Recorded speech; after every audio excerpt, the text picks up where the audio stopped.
thank you, thank you.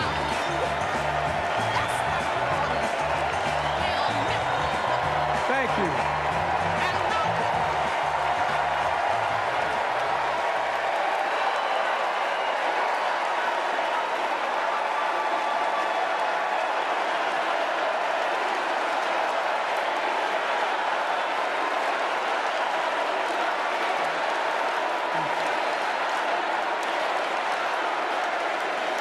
Thank you, thank you, thank you.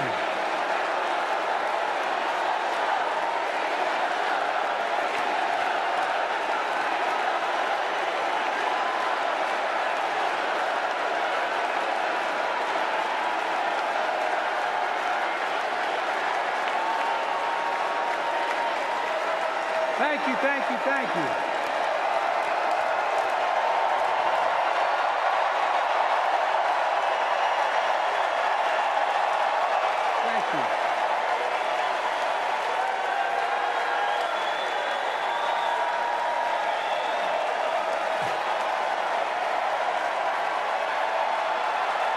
Thank you.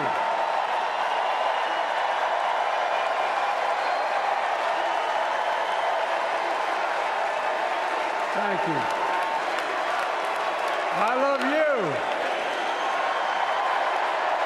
Thank you.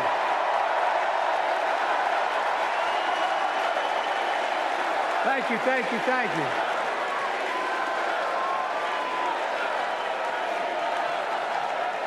That was my daughter.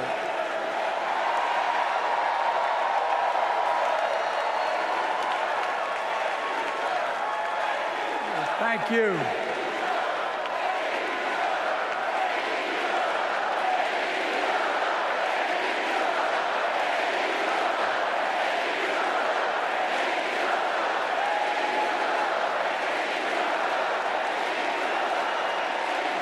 Thank you, thank you, thank you. Thank you. Thank you for so. I tell you what.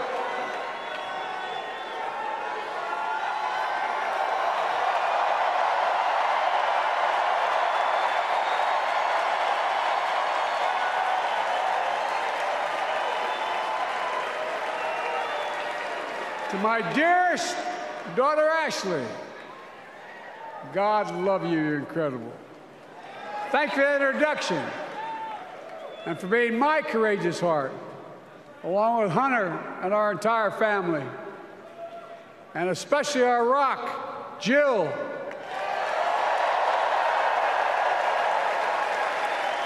Who, as those of you who know us, she still leaves me both breathless and speechless. Everybody knows her. I love her more than she loves me. She walks down the stairs, and I still get that going, boom, boom, boom. You all will know me. No, I'm not kidding. Let's give a special round of applause to our First Lady, Jill Biden.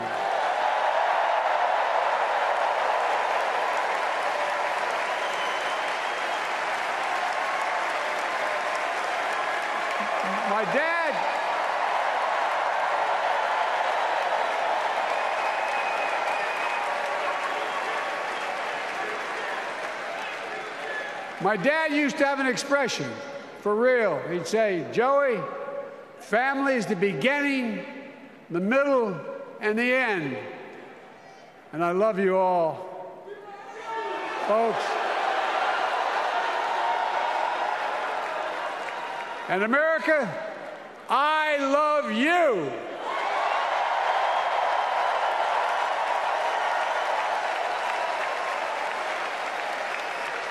Folks, let me ask you.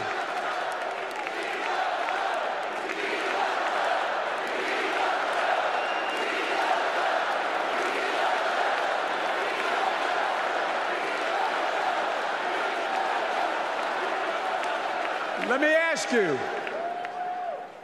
are you ready to vote for freedom?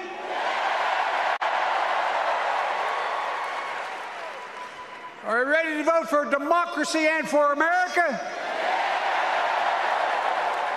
Let me ask you, are you ready to elect Kamala Harris and Tim Walz, President and Vice President of the United States?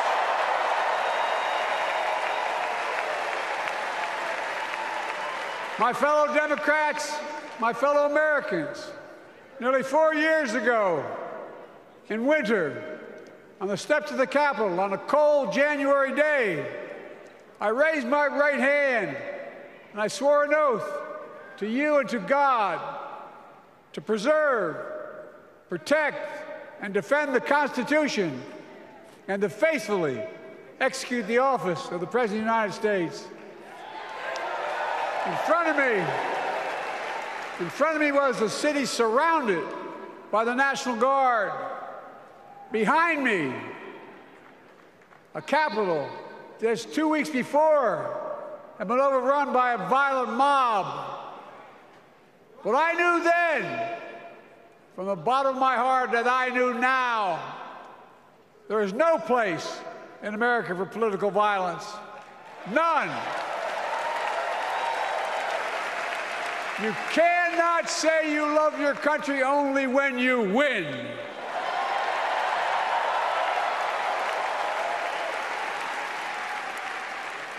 In that moment, I wasn't looking to the past. I was looking to the future. I spoke of the work at hand, the moment we had to meet. It was, as I told you then, a winter of peril and possibility. Of peril and possibility. We're in the grip of a once-in-a-century pandemic, historic joblessness, a call for racial justice long overdue, clear and present threats to our very democracy. Thank you.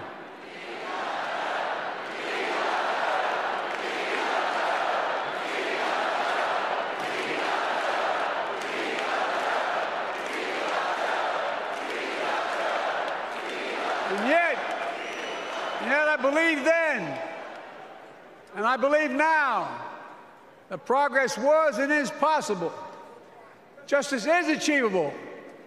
And our best days are not behind us, they're before us.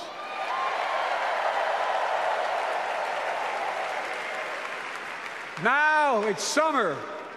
The winter has passed. And with a grateful heart, I stand before you now on this August night to report that democracy has prevailed.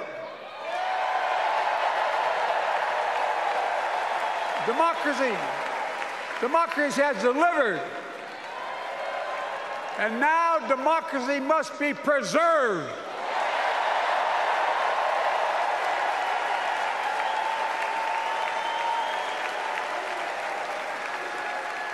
You've heard me say it before. We're facing an inflection point. One of those rare moments in history when the decisions we make now will determine the fate of our nation and the world for decades to come. That's not hyperbole, I mean it literally. We're in a battle for the very soul of America. I ran for president in 2020 because of what I saw in Charlottesville in August of 2017. Extremists coming out of the woods, carrying torches, their veins bulging from their necks, carrying Nazi swastikas, and chanting the same exact anti-Semitic bile that was heard in Germany in the early 30s. Neo-Nazis, white supremacists, the Ku Klux Klan, so emboldened by a president then in the White House that they saw as an ally. They didn't even bother to wear their hoods. Hate was on the march in America. Old ghosts and new garments, stirring up the oldest divisions, stoking the oldest fears, giving oxygen to the oldest forces that they long sought to tear apart America. In the process, a young woman was killed. When I contacted her mother, I asked about what happened. She told me. When the president was asked what he thought had happened, Donald Trump said, and I quote, There are very fine people on both sides. My God. That's what he said. That is what he said and what he meant. That's when I realized, had to listen to the admonition of my dead son, I could not stay in the sidelines. So I ran.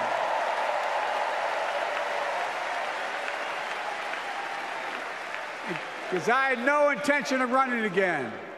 I just lost part of my soul. But I ran with a deep conviction. In America, I know and believe in an America where honesty, dignity, decency still matter. An America where everyone has a fair shot and hate has no safe harbor.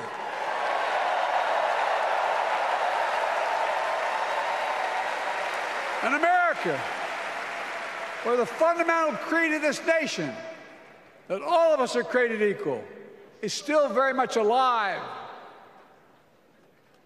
And a broad coalition of Americans joined with me. 81 million voters voted for us, more than any time in all of history. Because of all of you in this room and others, we came together in 2020 to save democracy.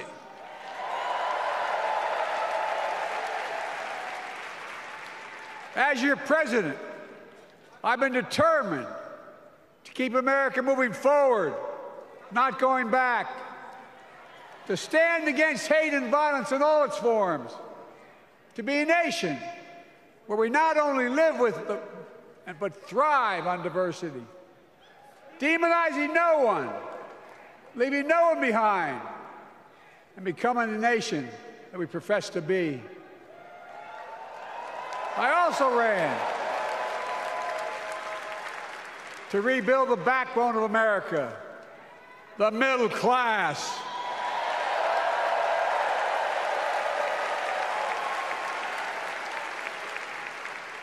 I made a commitment to you that I'd be a president for all Americans, whether you voted for me or not. We have done that. Studies show the major bills we have passed actually delivered more to red states than blue, because the job of the president is to deliver to all of America.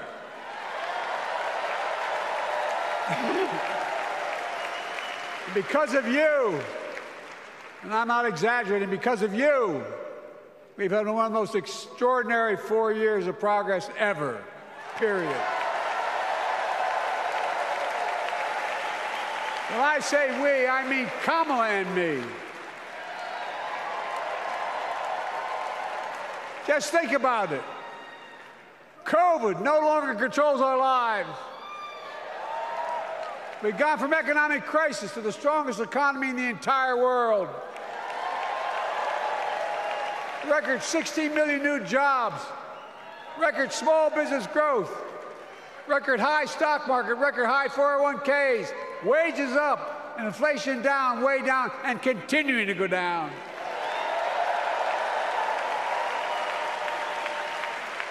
The smallest racial wealth gap in 20 years. And yes, we both know we have more to do, but we're moving in the right direction. More Americans have peace of mind that comes from having health insurance. More Americans have health insurance today than ever before in American history.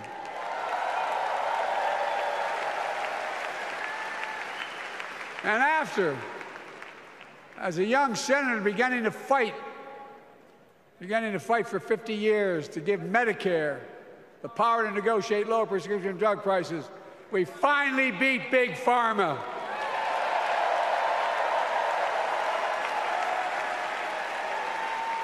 And guess who cast the tie-breaking vote? Vice President, soon-to-be President Kamala Harris.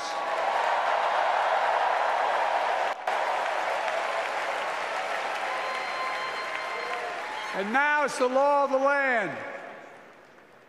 Instead of paying $400 a month for insulin, seniors with diabetes will pay $35 a month.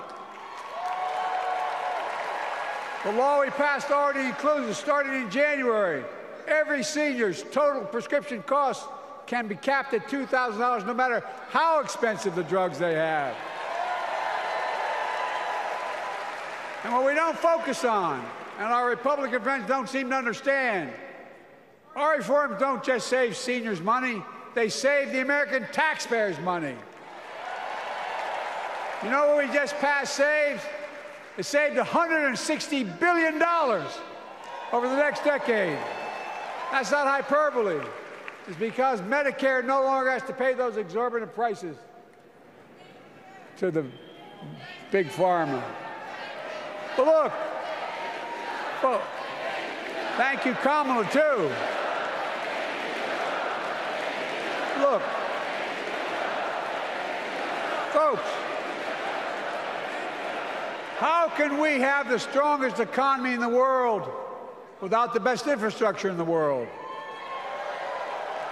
Donald Trump promised Infrastructure Week every week for 4 years, and he never built a damn thing.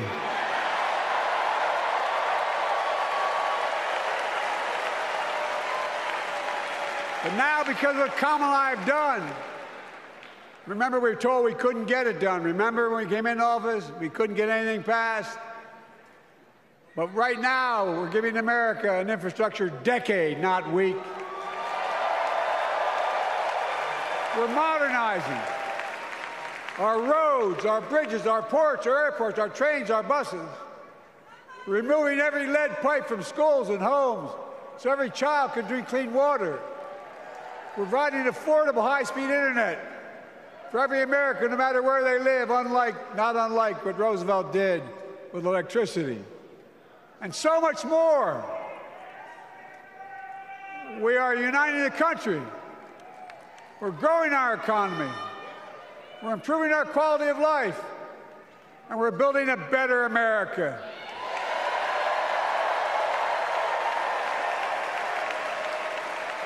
Because that's who we are.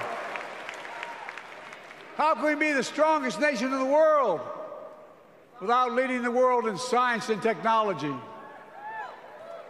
After years of importing 90% of our semiconductor chips from abroad, which America invented those chips, our Chips and Science Act meant that private companies from around the world are now investing literally tens of billions of dollars to build new chip factories right here in America.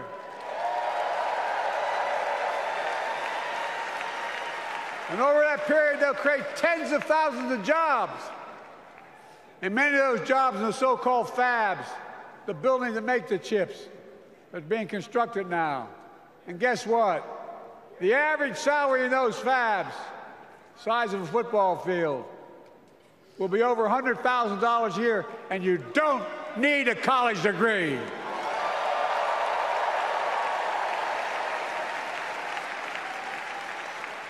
Because of you and so many electeds out there, American manufacturing is back. Where the hell to say we wouldn't lead the world in manufacturing? 800,000 new manufacturing jobs.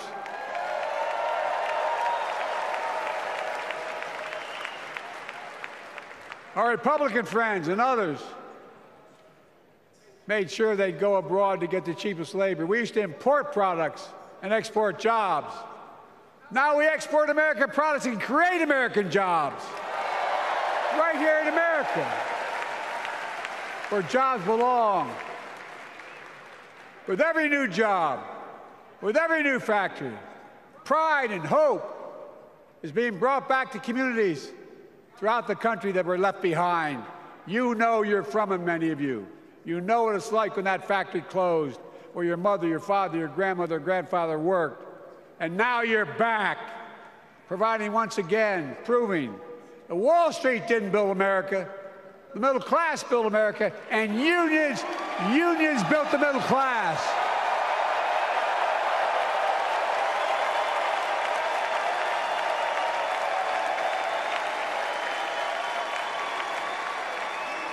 It's been my view since I came to the Senate. And that's why I'm proud to have been the first president to walk a picket line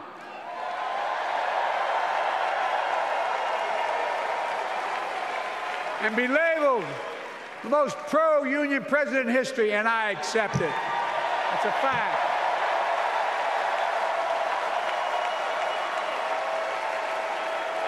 Because when unions do well, we all do well.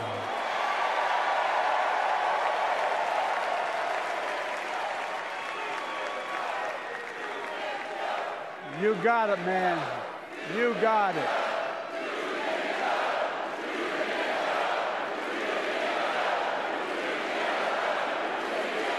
I agree. I'm proud. Look, remember he told we couldn't get anything done because we couldn't get anything done in the Congress? Well, with your support, we passed the most significant climate law in the history of mankind.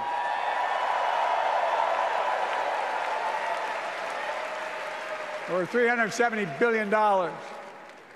Cutting carbon emissions in half by 2030. Launching a climate corps, similar to AmeriCorps and Peace Corps, creating tens of thousands of jobs for young people of the future who are going to make sure this continues. Creating hundreds of thousands of jobs in clean energy for American workers, including the IBEW installing 500,000 charging stations all across America. And in the process, reducing carbon emissions. And we're seeing it. We're seeing to it that the first beneficiaries of environmental initiatives are those fence-line communities that have been smothered by the legacy of pollution. Louisiana and Delaware, Route 9, all the factories, all those chemical factories are right next to the poorest neighborhoods. They're the ones we're going to bring back.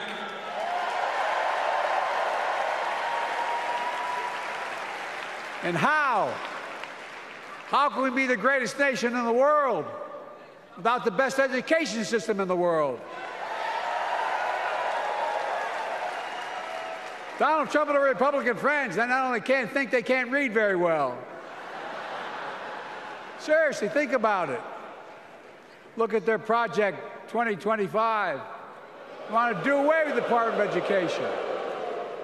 Well, during the pandemic, Kamala and I helped states and cities get back their schools back open. And we gave public school teachers a raise.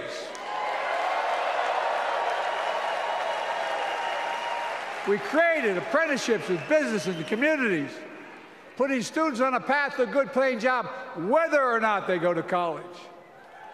And by the way, we're making college a hell of a lot more affordable. Increasing Pell Grants by $900. Over $15 billion for HBCUs. Minority service education, including Hispanic institutions and tribal colleges. We kept our commitment to provide more student relief than ever by lifting the burden of helping millions of families so they could get married, start a family, buy a home, and begin to build family wealth and contribute to the community and grow our economy. It's not costing us, it's creating more wealth.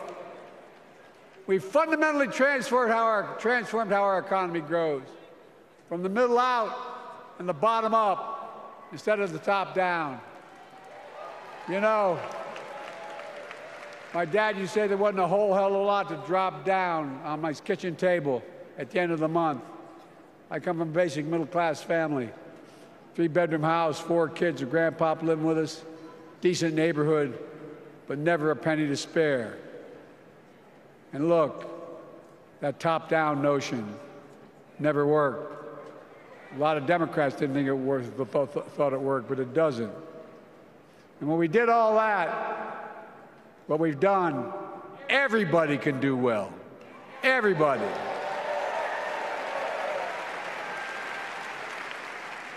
Donald Trump calls America a failing nation. No, I'm serious. But think about this. Think about this. He publicly says to the whole world, I'm going to say something outrageous, I know more foreign leaders by their first names and know them well than anybody alive, just because I'm so damn old. But I'm not joking. Think of the message he sends around the world when he talks about America being a failing nation. He says we're losing. He's the loser. He's dead wrong.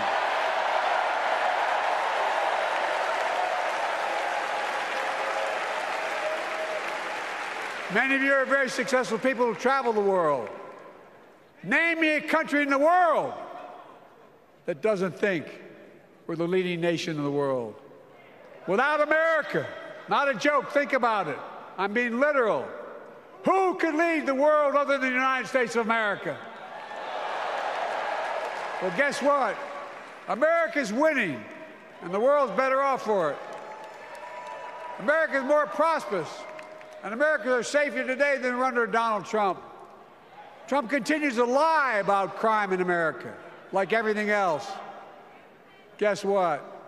On his watch, the murder rate went up 30%, the biggest increase in history.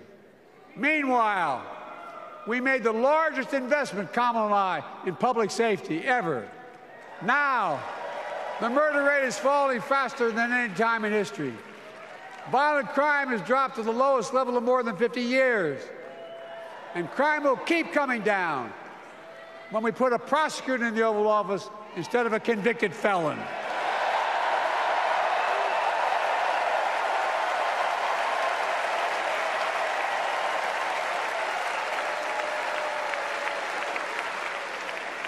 And folks, the distinguished senator from the C Senate from California and I passed the first ban on assault weapons. And guess what? It worked. If we care about public safety, we need to prevent gun violence. And what makes me ashamed when I travel the world, which I do, more children in America are killed by a gunshot than any other cause in the United States. More die from a bullet than cancer, accidents, or anything else in the United States of America. My God. That's why Kamala and I are proud. We beat the NRA when we passed the first major bipartisan gun safety law in 30 years.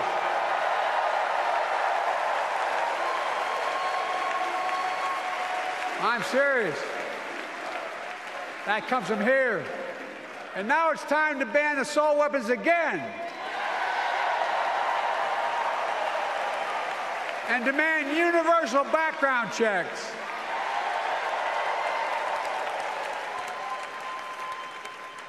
It's hard.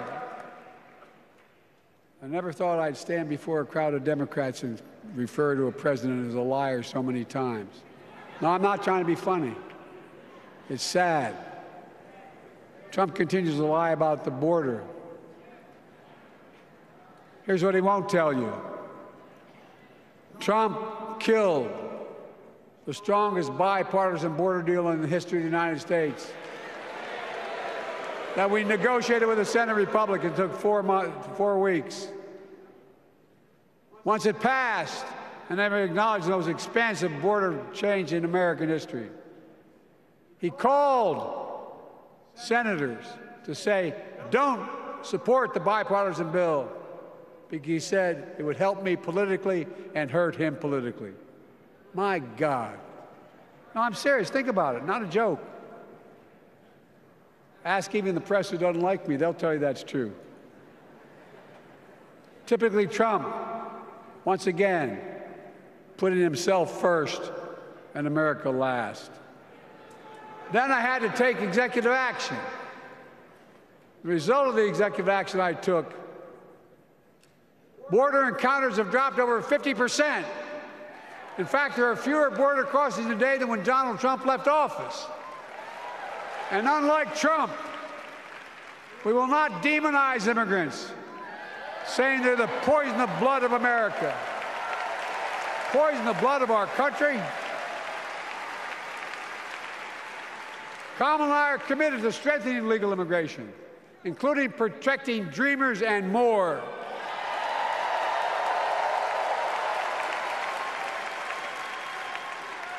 And here's what else I believe in: protecting your freedom to vote, your freedom to love who you love,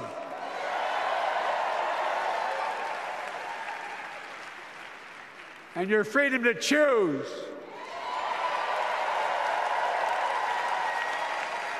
In its decision overturning Roe v. Wade, as you heard earlier tonight, the United States Supreme Court majority wrote the following, quote, "Women are not without electoral or political power." No kidding. MAGA Republicans found out the power of women in 2022. And Donald Trump is going to find out the power of women in 2024. Watch.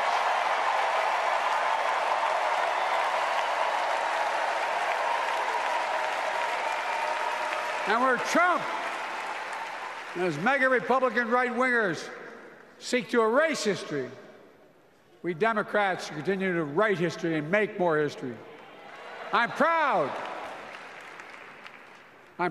to have kept my commitment to appoint the first black woman to the United States Supreme Court.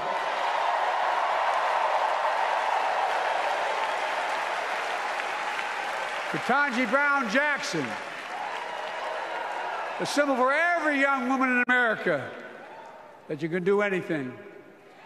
I'm proud that I've kept my commitment to have an administration that looks like America and that taps in to the full talent of our nation. The most diverse cabinet in history, including the first black woman in South Asian descent to serve as vice president, and will soon serve as the 47th president of the United States.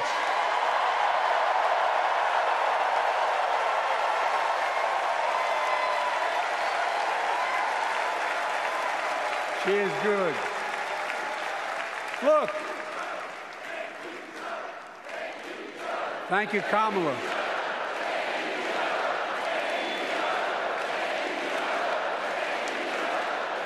Folks, I've long said we have many obligations as a nation, but I got in trouble years ago for saying I'd make no apologies. We have only one truly sacred obligation: to prepare and equip those we send to war and care for them and their families when they come home and when they don't. That's why I'm so proud to have written and signed the PACT Act,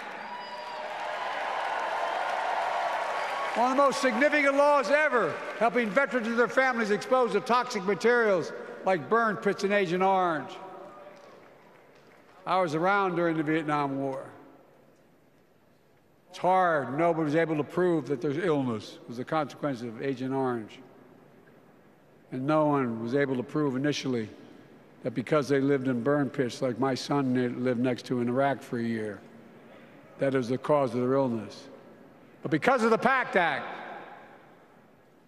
a surviving spouse with 2 children is now eligible for a stipend of about $3,000 a month. And those children who lost a parent are eligible for tuition benefits to go to college and to get job training.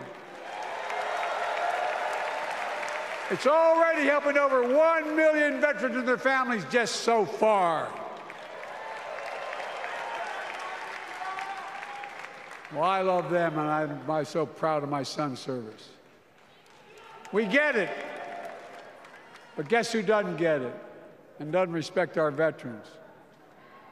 We know from his own chief of staff, the 4-star General John Kelly, that Trump, when in Europe, would not go to the grave sites in France. The brave service members who gave their lives to this country. He called them suckers and losers. Who in the hell does he think he is? Who does he think he is?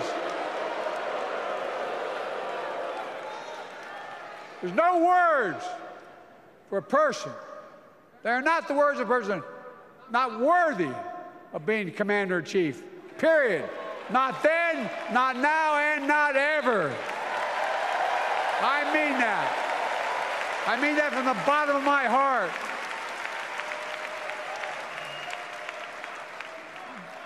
Just as no commander-in-chief should ever bow down to a dictator, the way Trump bows down to Putin. I never have, and I promise you, Kamala Harris will never do it. Will never bow down.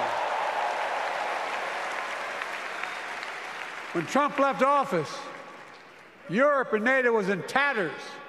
Not a joke. America First doctrine changed our whole image in the world. Well, they gave the hours, about 190 hours sum total, than my counterparts or heads of state in Europe, to strengthen NATO. We did. We united Europe like it hadn't been united for years, adding Finland and Sweden to NATO. 10 days before he died, Henry Kissinger called and said, not since Napoleon has Europe not looked over their shoulder at Russia with dread, until now. Until now. Well, guess what? Putin thought he'd take Kyiv in 3 days. 3 years later, Ukraine is still free.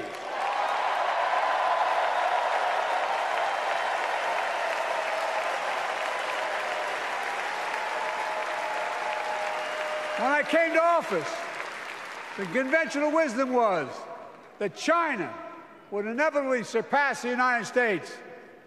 They haven't noticed. No one's saying that now.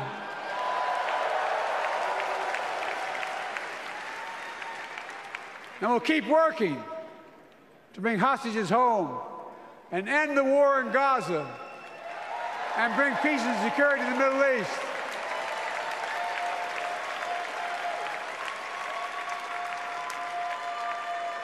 As you know, I wrote a peace treaty for Gaza. A few days ago, I put forward a proposal that brought us closer to doing that than we've done since October 7th. We're working around the clock, my Secretary of State, to prevent a wider war and reunite hostages with their families and surge humanitarian health and food assistance into Gaza now. To end the civilian suffering of the Palestinian people, and finally deliver a ceasefire and end this war.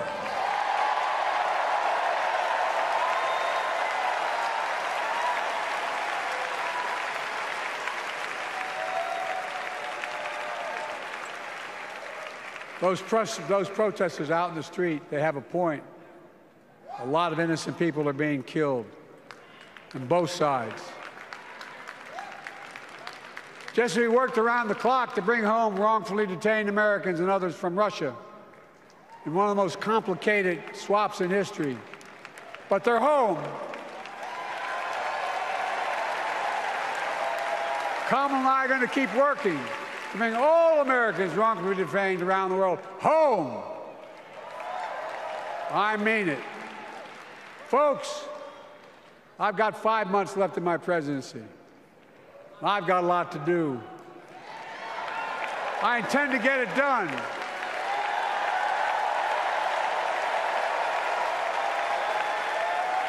It's been the honor of my lifetime to serve as your president. I love the job, but I love my country more. I love my country more. And all this talk about how I'm angry at all those people who said I should step down, that's not true.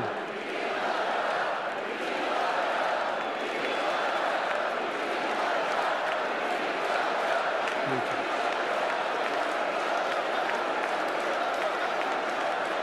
I love my country more, and we need to preserve our democracy. In 2024, we need you to vote. We need you to keep the Senate. We need you to win back the House of Representatives.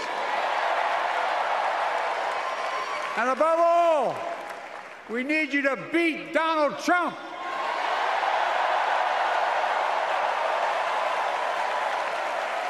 And elect Kamala and Tim President and Vice President of the United States of America.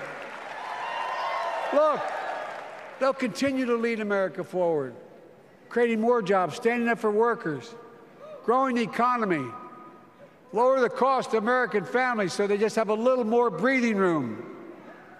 We've made incredible progress, but we have more work to do. And Kamala and Tim will continue to take on corporate greed and bring down cost of food. They'll keep taking on Big Pharma, making insulin $35 a month, not just for seniors, but for everyone in America. And capping prescription drug costs at a total of $2,000, not just for seniors, but for everyone. And folks, that's going to save America again tens of billions of dollars. Folks, they'll make housing more affordable, building 3 million new homes, providing $25,000 down payment assistance for the first-time home buyer, more than the 10 we approved. Donald Trump wants a new tax on imported goods, food, gas, clothing, and more. You know what that will cost the average family, according to the experts? $3,900 a year in a tax. No, that's a fact. Kamala and Tim will make the child care tax credit permanent.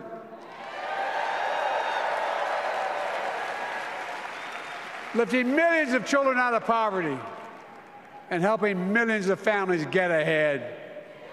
But you know what Trump has? He created the largest debt any president had in 4 years with his $2 trillion tax cut for the wealthy. Well, Trump has a new plan. He wants to provide a $5 billion tax cut for corporations and the very wealthy. Read it. Put us further in debt.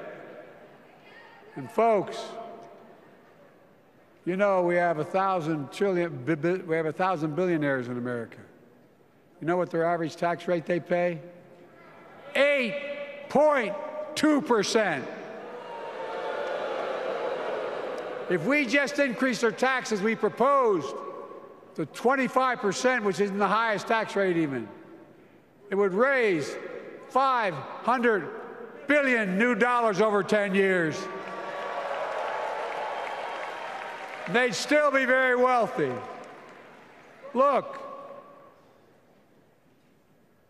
Kamala and Tim are going to make them pay their fair share.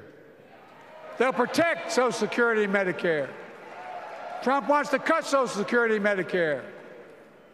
Kamala and Tim will protect your freedom. They'll protect your your right to vote. They'll protect your civil rights. And you know Trump will do everything to ban abortion nationwide. Oh, he will. You know Kamala and Tim will do everything they possibly can. That's why you have to elect a Senate and a House to restore Roe v. Wade.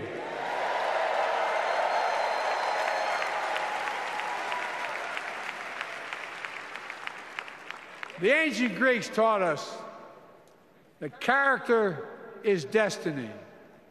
Character is destiny.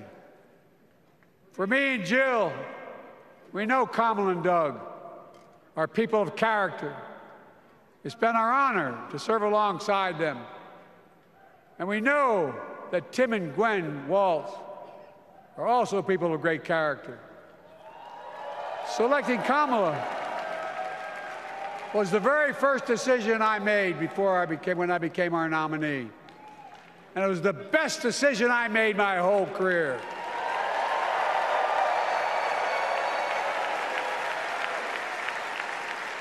We've not only gotten to know each other, we've become close friends. She's tough, she's experienced, and she has enormous integrity, enormous integrity. Her story represents the best American story. And like many of our best presidents, she was also vice president. That's a joke.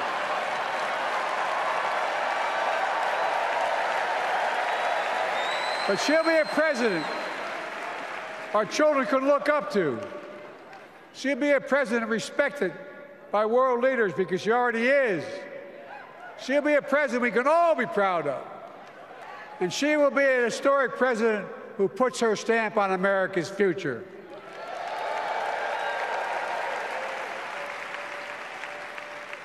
This will be the first presidential election since January 6th. On that day, we almost lost everything about who we are as a country. And that threat, this is not hyperbole, that threat is still very much alive. Donald Trump says he will refuse to accept the election result if he loses again. Think about that. He means it. Think about that. He's promising a bloodbath if he loses, in his words. And that he'll be a dictator on day one, in his own words. By the way, this sucker means it. No, I'm not joking. Think about it. Anybody else said that in the past, you'd think he was crazy. He is crazy, but you'd think it was an exaggeration, but he means it. We can't let that happen. Folks, all of us carry a special obligation. Independents, Republicans, Democrats.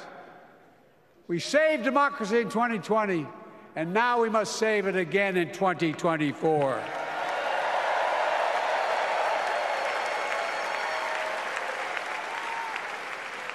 The vote of each of us cast this year will determine whether democracy and freedom will prevail. It's that simple. It's that serious. And the power is literally in your hands. History is in your hands. Not hyperbole. It's in your hands. America's future is in your hands. Let me close with this.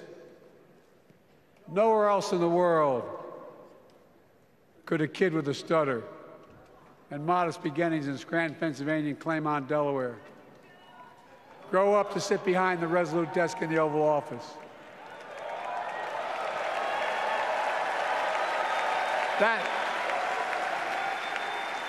That's because America is and always has been a nation of possibilities. Possibilities. We must never lose that. Never. Kamala and Tim understand that this nation must continue to be a place of possibilities, not just for the few of us, but for all of us. So join me in promising your whole heart to this effort, and where my heart will be. I promise I'll be the best volunteer Harris and Walz has Cam ever seen.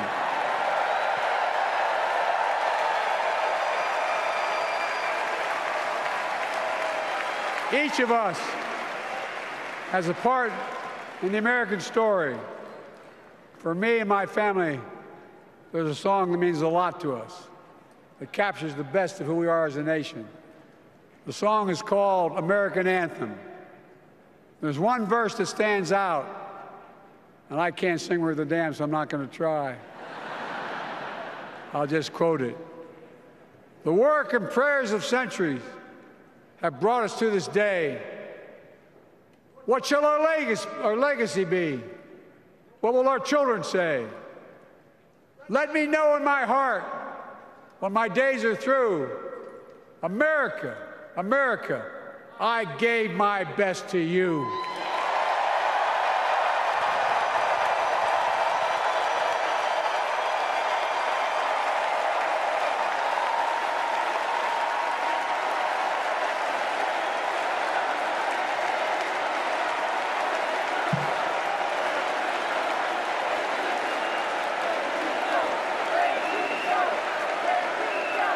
I've made of mistakes in my career, but I gave my best to you. For 50 years, like many of you, I've given my heart and soul to our nation. And I've been blessed a million times in return with the support of the American people. I've either been too young to be in the Senate because I wasn't 30 yet, and too old to stay as president. But I hope you know how grateful I am to all of you. I can honestly say, and I mean this from the bottom, give you my word as a Biden, I can honestly say I'm more optimistic about the future than I was when I was elected as a 29-year-old United States Senator. I mean it. Folks, we just have to remember who we are. We're the United States of America.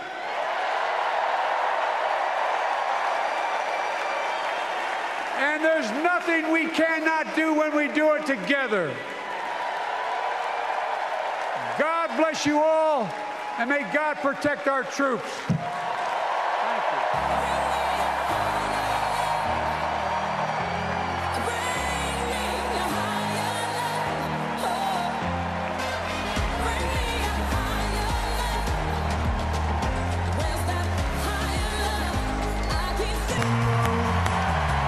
Hello, Chicago!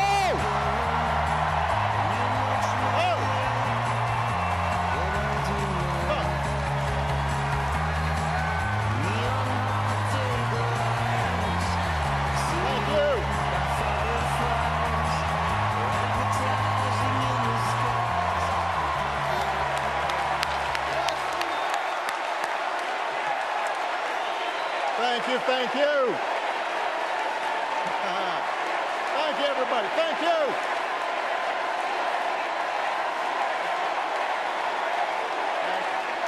Thank you.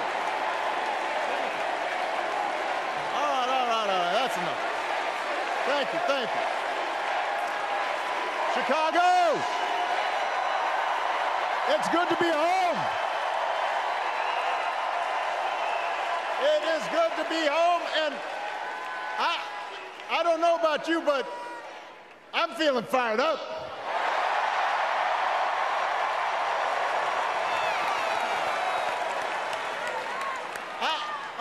I am feeling ready to go.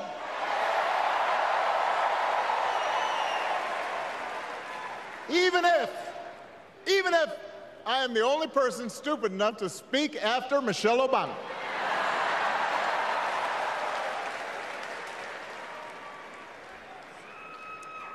I am feeling hopeful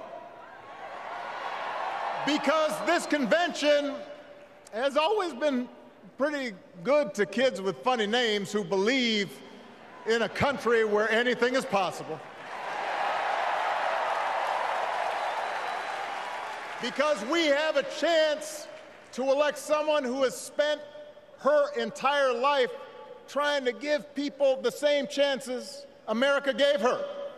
Someone who sees you and hears you and will get up every single day and fight for you. The next president of the United States of America, Kamala Harris.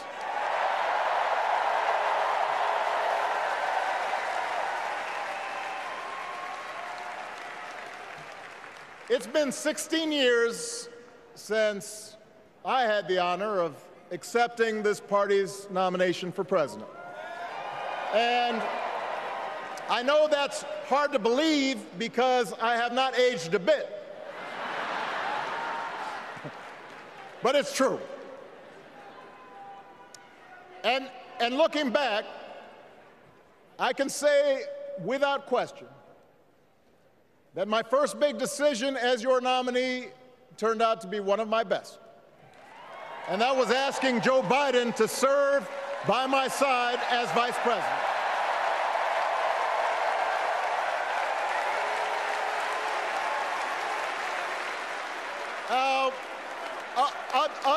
Other than some common Irish blood, Joe and I come from different backgrounds, but we became brothers. And as we worked together for 8 sometimes pretty tough years. What I came to admire most about Joe wasn't just his smarts, his experience. It was his empathy and his decency and his hard-earned resilience, his unshakable belief that everyone in this country deserves a fair shot.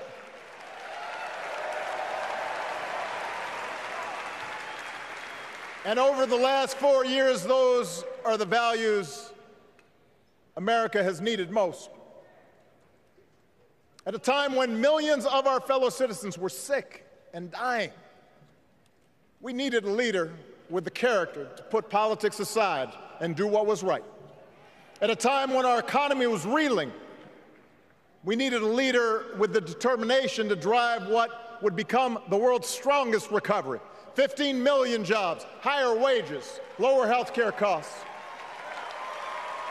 At a time when the other party had turned into a cult of personality, we needed a leader who was steady and brought people together and was selfless enough to do the rarest thing there is in politics, putting his own ambition aside for the sake of the country.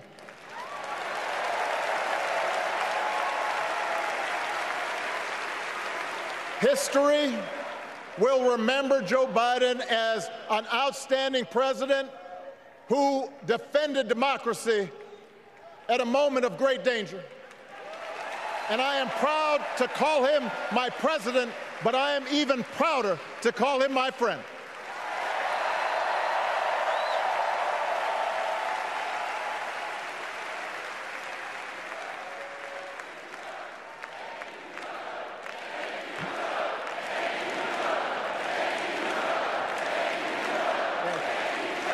Now, the torch has been passed. Now it is up to all of us to fight for the America we believe in. And make no mistake, it will be a fight. For all the incredible energy we've been able to generate over the last few weeks, for all the rallies and the memes, this will still be a tight race in a closely divided country. A country where too many Americans are still struggling, where a lot of Americans don't believe government can help. And as we gather here tonight, the people who will decide this election are asking a very simple question. Who will fight for me? Who's thinking about my future, about my children's future, about our future together? One thing is for certain, Donald Trump is not losing sleep over that question.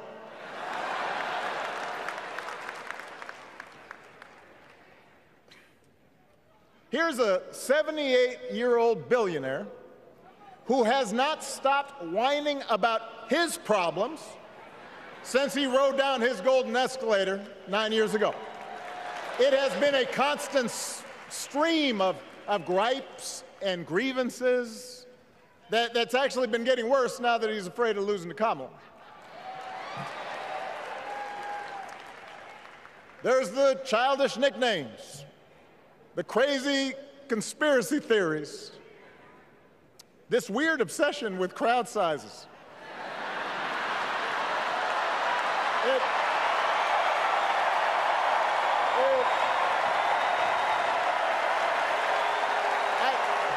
It just goes on and on and on. The other day I heard someone compare Trump to the neighbor who keeps running his leaf blower outside your window every minute of every day.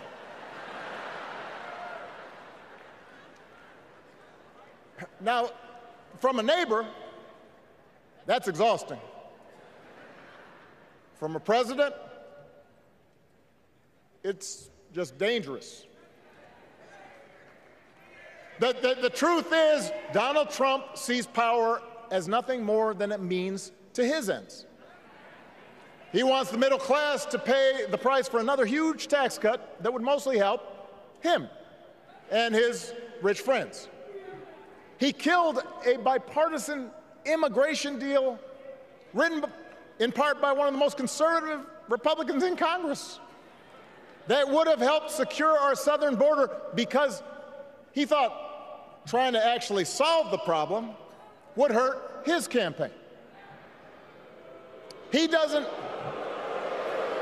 Do not boo. Vote.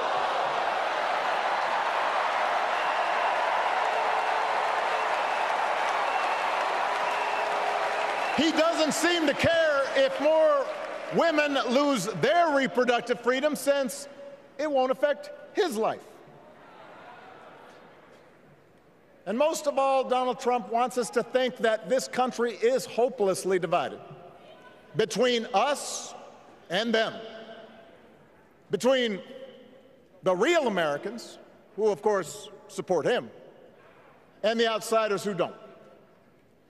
And he wants you to think that you'll be richer and safer if you will just give him the power to put those other people back in their place. It is one of the oldest tricks in politics from a guy whose act has, let's face it, gotten pretty stale. We do not need 4 more years of bluster and bumbling and chaos. We have seen that movie before, and we all know that the sequel is usually worse.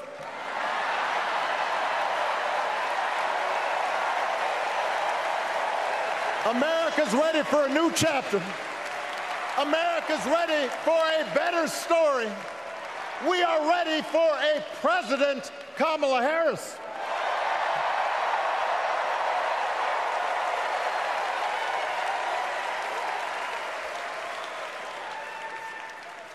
And Kamala Harris is ready for the job. This is a person who has spent her life fighting on behalf of people who need a voice and a champion. As you heard from Michelle, Kamala was not born into privilege. She had to work for what she's got. And she actually cares about what other people are going through. She's not the neighbor running the leaf blower. She's the neighbor rushing over to help when you need a hand. As a prosecutor, Kamala stood up for children who had been victims of sexual abuse. As an attorney general of the most populous state in the country, she fought big banks and for-profit colleges, securing billions of dollars for the people they had scammed. After the home mortgage crisis, she pushed me and my administration hard to make sure homeowners got a fair settlement. Didn't matter that I was a Democrat. Didn't matter that she had knocked on doors for my campaign in Iowa. She was going to fight to get as much relief as possible for the families who deserved it.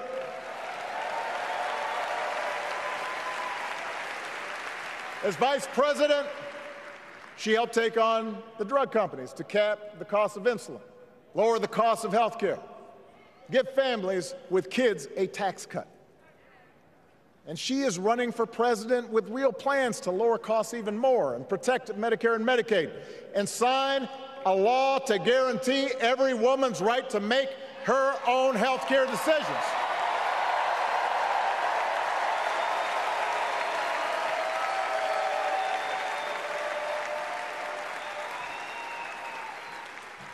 In other words, Kamala Harris won't be focused on her problems. She'll be focused on yours. As president, she won't just cater to her own supporters and punish those who refuse to kiss the ring or bend the knee. She'll work on behalf of every American. That's who Kamala is. And in the White House, she will have an outstanding partner in Governor Tim Walz.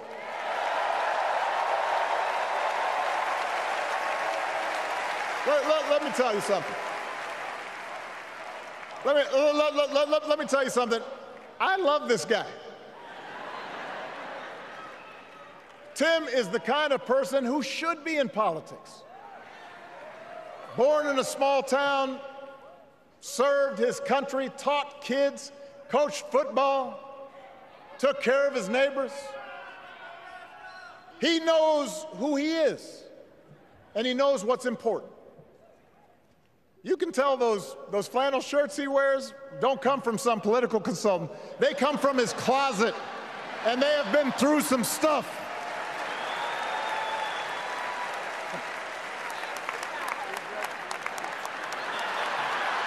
They have been through some stuff. That's right.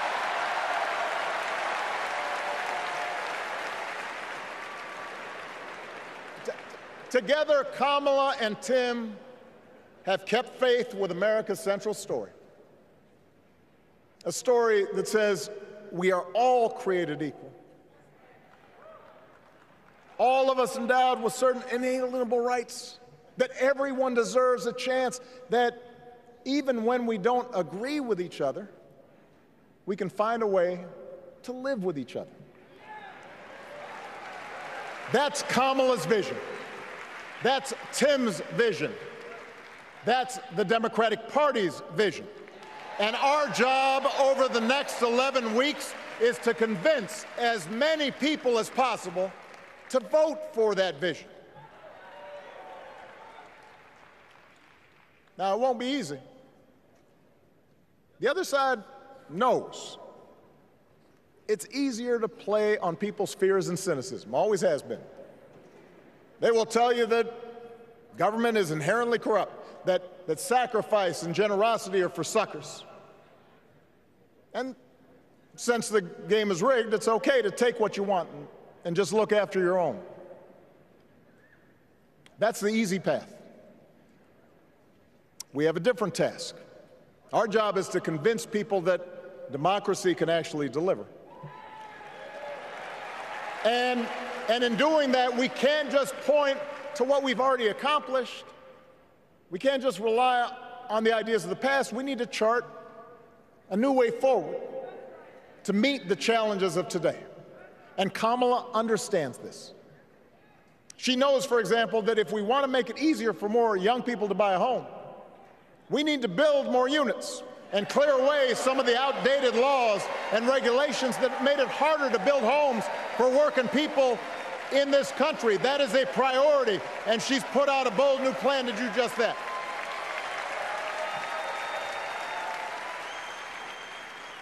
On health care, we should all be proud of the enormous progress that we've made through the Affordable Care Act, providing millions of people access to affordable coverage, protecting millions more from unscrupulous insurance practices. I noticed, by the way, that since it's become popular, they don't call it Obamacare no more.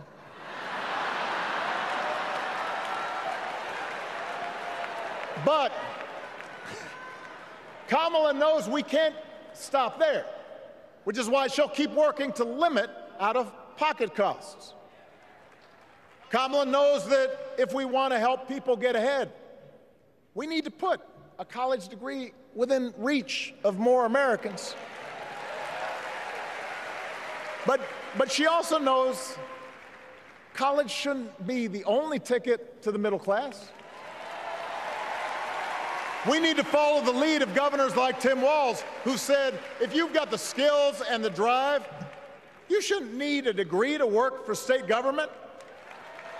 And in this new economy, we need a president who actually cares about the millions of people all across this country who wake up every single day to do the essential, often thankless work, to care for our sick, to clean our streets, to deliver our packages. We need a president who will stand up for their right to bargain for better wages and working conditions.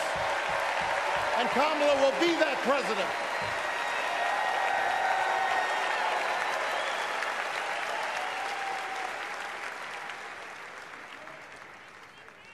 Yes, she can.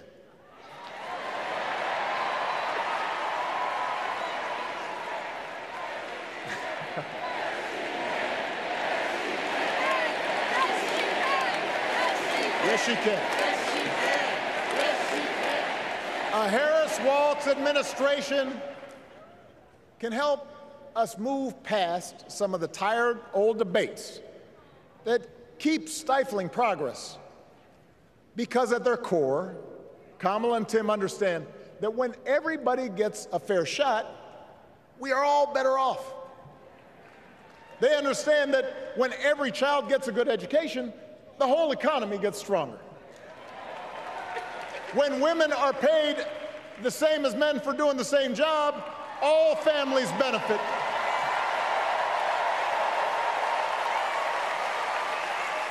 They understand that we can secure our borders without tearing kids away from their parents, just like we can keep our streets safe while also building trust between law enforcement and the communities they serve and eliminating bias. That will make it better for everybody.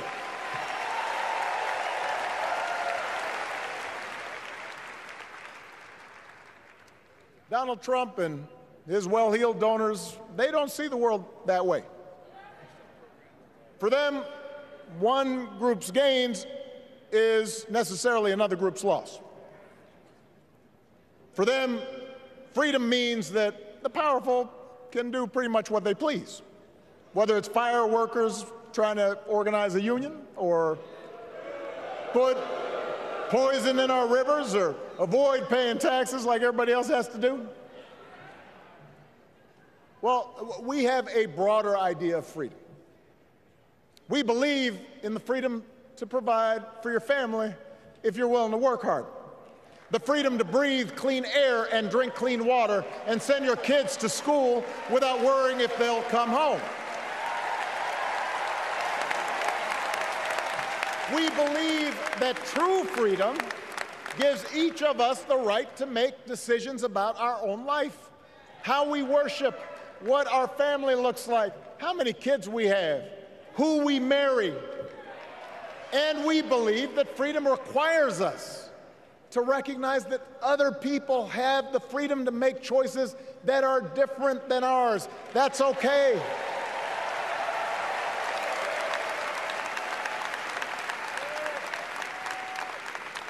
That's the America Kamala Harris and Tim Walz believe in. An America where we, the people, includes everyone. Because that's the only way this American experiment works. And despite what our politics might suggest, I think most Americans understand that. Democracy isn't just a bunch of abstract principles and dusty laws in some book somewhere. It's the values we live by. It's the way we treat each other, including those who don't look like us, or pray like us, or see the world exactly like we do.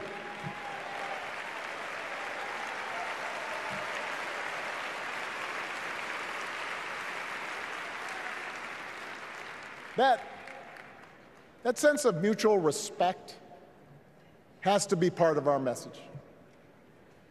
Our politics have become so polarized these days that all of us across the political spectrum seem so quick to assume the worst in others, unless they agree with us on every single issue. We start thinking that the only way to win is to scold and shame and out-yell the other side. And after a while, regular folks just tune out, or they don't bother to vote. Now, that approach may work for the politicians who just want attention and thrive on division, but it won't work for us. To make progress on the things we care about, the things that really affect people's lives, we need to remember that we've all got our blind spots and contradictions and prejudices, and that if we want to win over those who aren't yet ready to support our candidates, we need to listen to their concerns and maybe learn something in the process. After all, if a parent or grandparent occasionally says something that makes us cringe, we don't automatically assume they're bad people. We recognize that the world is moving fast, that they need time and maybe a little encouragement to catch up. Our fellow citizens deserve the same grace we hope they'll extend to us.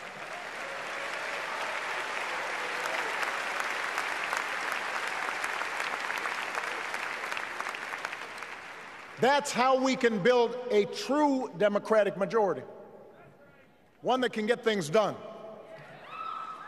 And by the way, that does not just matter to the people in this country.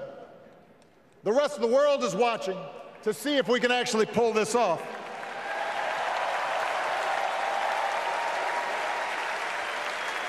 No nation, no society has ever tried to build a democracy as big and as diverse as ours before. One that includes people that over decades have come from every corner of the globe. One where our allegiances and our community are defined not by race or blood, but by a common creed. And that's why when we uphold our values, the world's a little brighter. When we don't, the world's a little dimmer.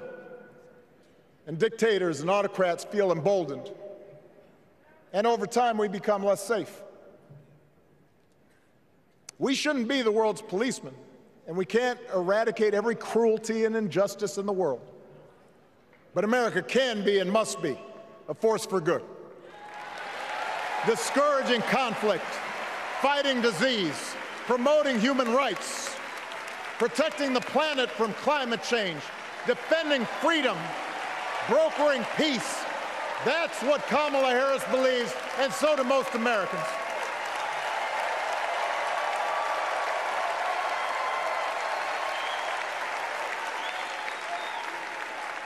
Now,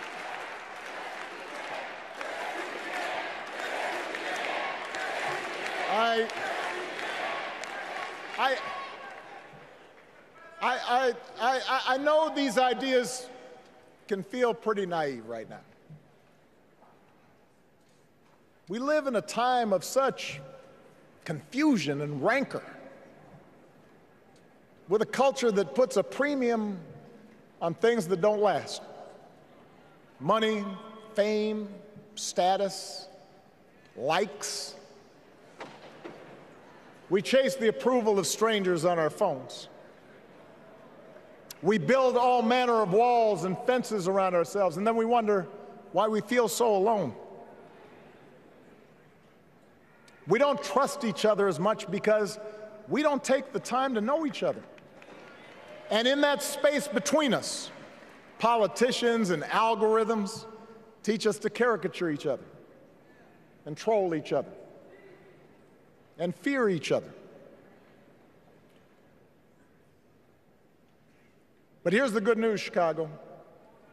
All across America, in big cities and small towns, away from all the noise, the ties that bind us together are still there. We still coach Little League and look out for our elderly neighbors. We still feed the hungry in churches and mosques and synagogues and temples. We share the same pride when our Olympic athletes compete for the gold. Because the vast majority of us do not want to live in a country that's bitter and divided. We want something better. We want to be better. And the joy and the excitement that we're seeing around this campaign tells us we're not alone. You know, I've spent a lot of time thinking about these past few months because, as Michelle mentioned, this summer we lost her mom, Ms. Marion Robinson. And I don't know that anybody has ever loved their mother-in-law any more than I love mine. Mostly it's because she was funny and wise and the least pretentious person I knew. That, and she always defended me with Michelle when I messed up. I'd hide behind her.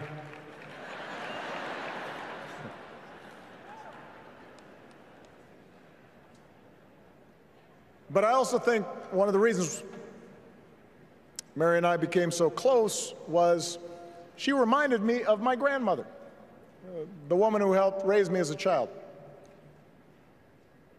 And on the surface, the two of them did not have a lot in common. One was a black woman from right here, south side of Chicago, right down the way. Went to Englewood High School. The other was a little old white lady born in a tiny town called Peru, Kansas. Now, I know there aren't that many people from Peru.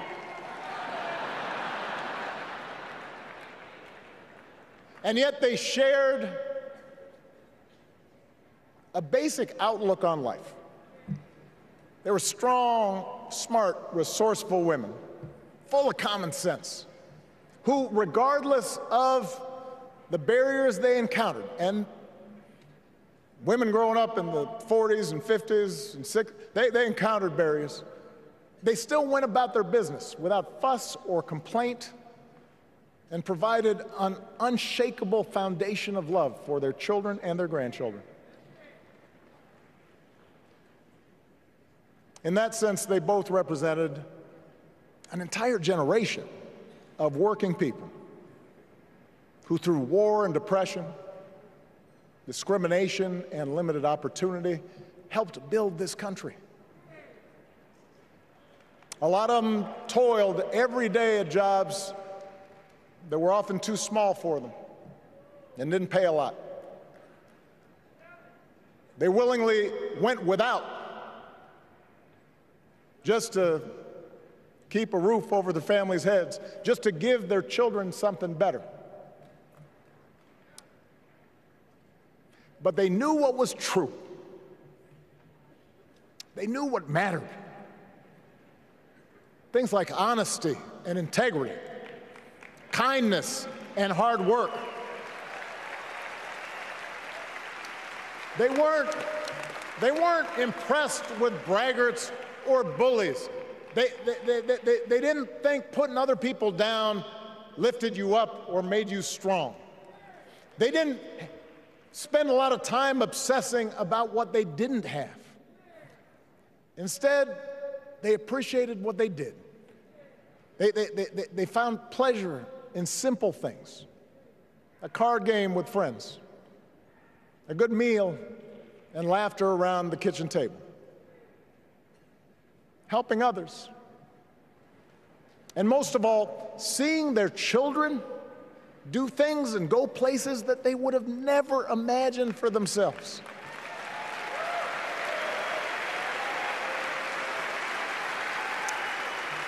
Whether you are a Democrat or a Republican or somewhere in between, we have all had people like that in our lives. People like Kamala's parents, who crossed oceans because they believed in the promise of America. People like Tim's parents, who taught him about the importance of service.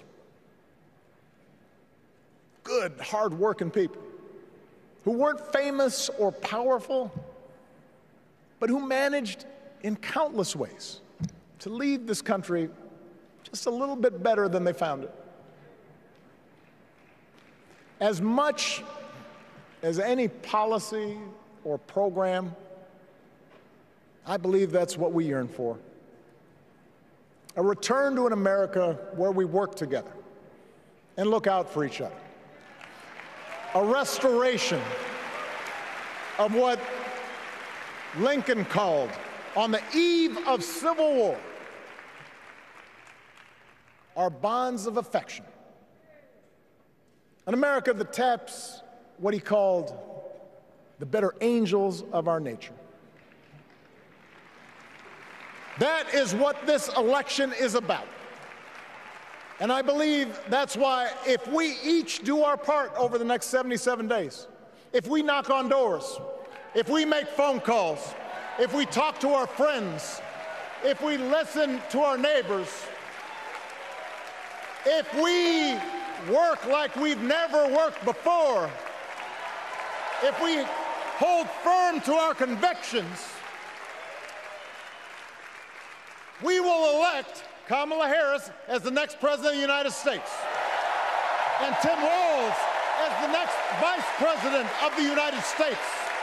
We will elect leaders up and down the ballot who will fight for the hopeful, forward-looking America we all believe in. And together, we too will build a country that is more secure and more just, more equal, and more free.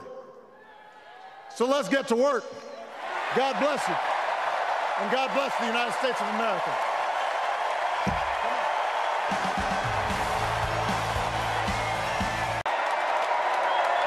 Thank you.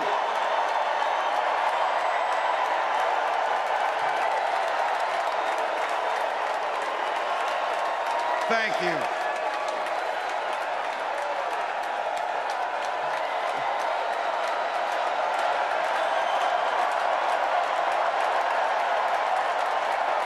Wow. Well, thank you. Thank you, first of all, to Vice President Harris. Thanks for putting your trust in me and for inviting me to be part of this incredible campaign. And a thank you to President Joe Biden for 4 years of strong, historic leadership.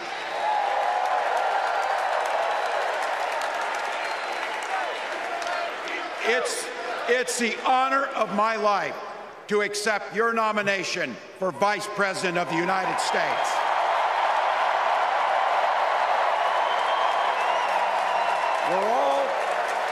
We're all here tonight for one beautiful, simple reason. We love this country. So thank you to all of you here in Chicago and all of you watching at home tonight. Thank you for your passion. Thank you for your determination. And most of all, thank you for bringing the joy to this fight.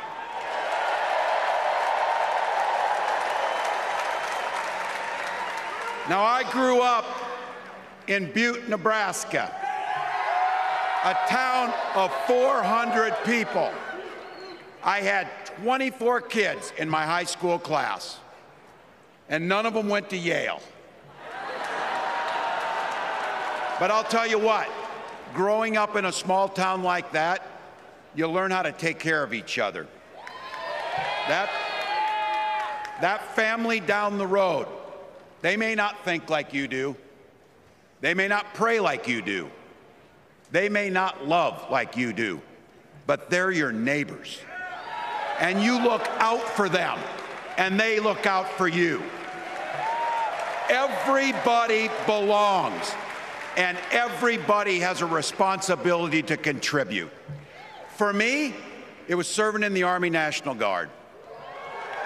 I joined up 2 days after my 17th birthday, and I proudly wore our nation's uniform for 24 years.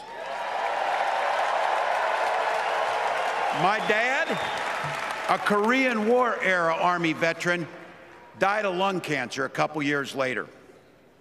He left behind a mountain of medical debt. Thank God for Social Security survivor benefits. And thank God for the GI Bill that allowed my dad and me to go to college, and millions of other Americans. Eventually, like the rest of my family, I fell in love with teaching. Three out of 4 of us married teachers. I wound up teaching social studies and coaching football at Mankato West High School. Go Scarlets! We ran a 44 defense We played through to the whistle on every single play, and we even won a state championship. Never closed the yearbook, people. But it was those players and my students who inspired me to run for Congress. They saw in me what I had hoped to instill in them, a commitment to the common good, an understanding that we're all in this together, and the belief that a single person can make a real difference for their neighbors. So there I was, a 40-something high school teacher with little kids, zero political experience, and no money, running in a deep red district. But you know what? Never underestimate a public school teacher. Never.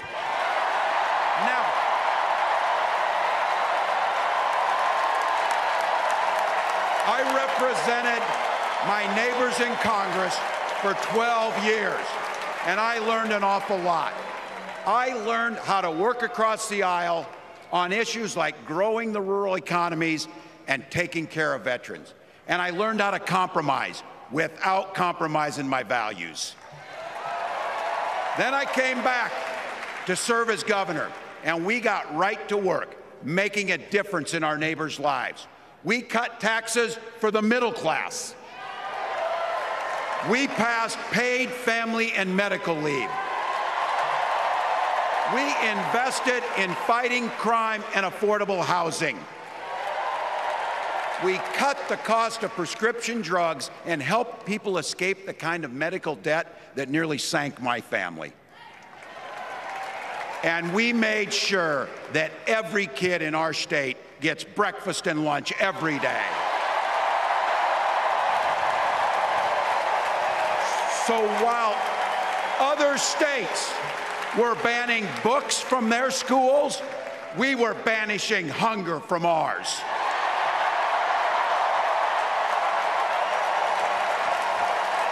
We also protected reproductive freedom because in Minnesota, we respect our neighbors and the personal choices they make. And even if we wouldn't make those same choices for ourselves, we've got a golden rule. Mind your own damn business.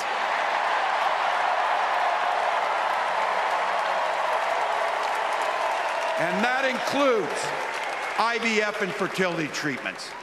And this is personal for Gwen and I.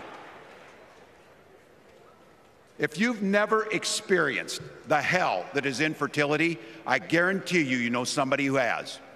And I can remember praying each night for a phone call. The pit in your stomach when the phone had rang, and the absolute agony when we heard the treatments hadn't worked. It took Gwen and I years, but we had access to fertility treatments.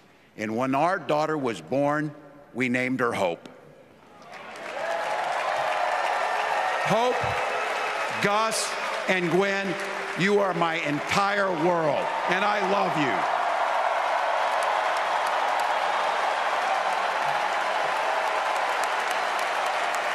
I'm letting you in on how we started a family because this is a big part about what this election is about.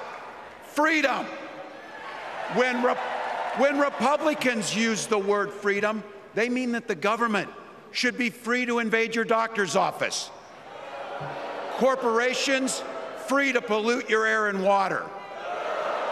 And banks free to take advantage of customers. But when we Democrats talk about freedom, we mean the freedom to make a better life for yourself and the people that you love. Freedom to make your own health care decisions. And yeah, your kids' freedom to go to school without worrying about being shot dead in the hall. Look, I know guns. I'm a veteran. I'm a hunter. And I was a better shot than most Republicans in Congress, and I got the trophies to prove it. But I'm also a dad. I believe in the Second Amendment, But I also believe our first responsibility is to keep our kids safe.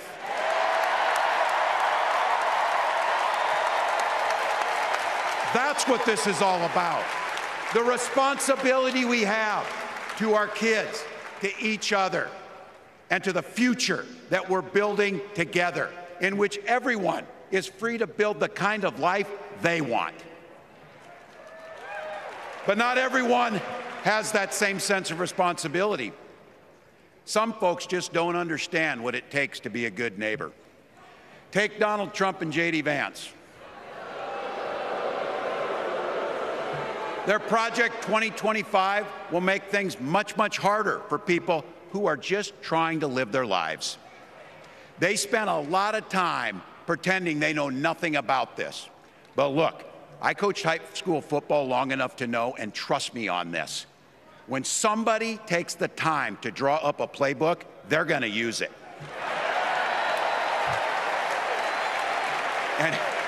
And we know if these guys get back in the White House, they'll start jacking up the costs on the middle class, they'll repeal the Affordable Care Act, they'll gut Social Security and Medicare,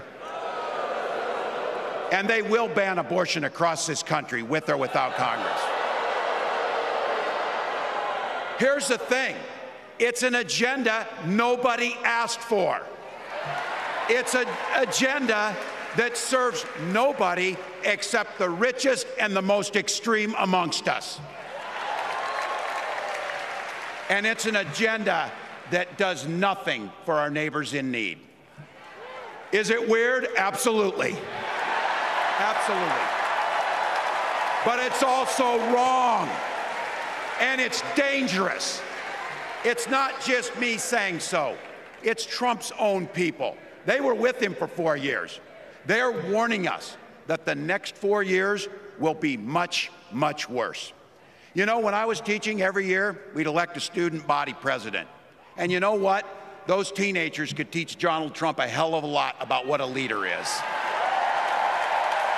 Leaders don't spend all day insulting people and blaming others. Leaders do the work. So I don't know about you, I'm ready to turn the page on these guys. So go ahead, say it with me. We're not going back.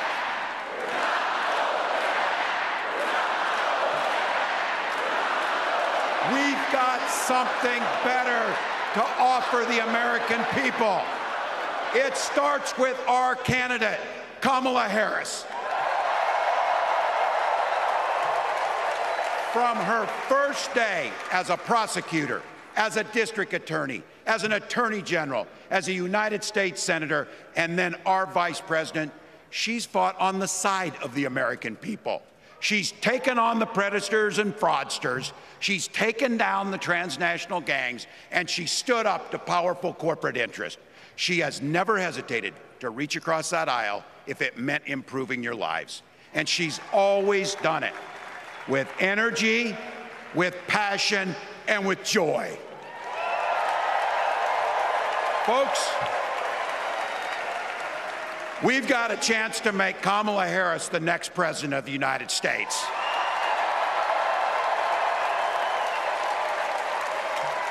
But I think we owe it to the American people to tell them exactly what she'd do as president before we ask them for their votes. So here, this is the part, clip and save it and send it to your undecided relatives so they know.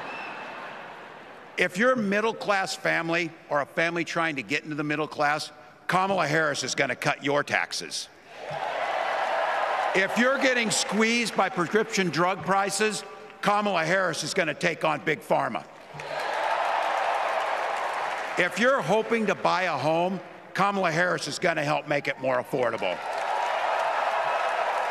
And no matter who you are, Kamala Harris is going to stand up and fight for your freedom to live the life that you want to lead.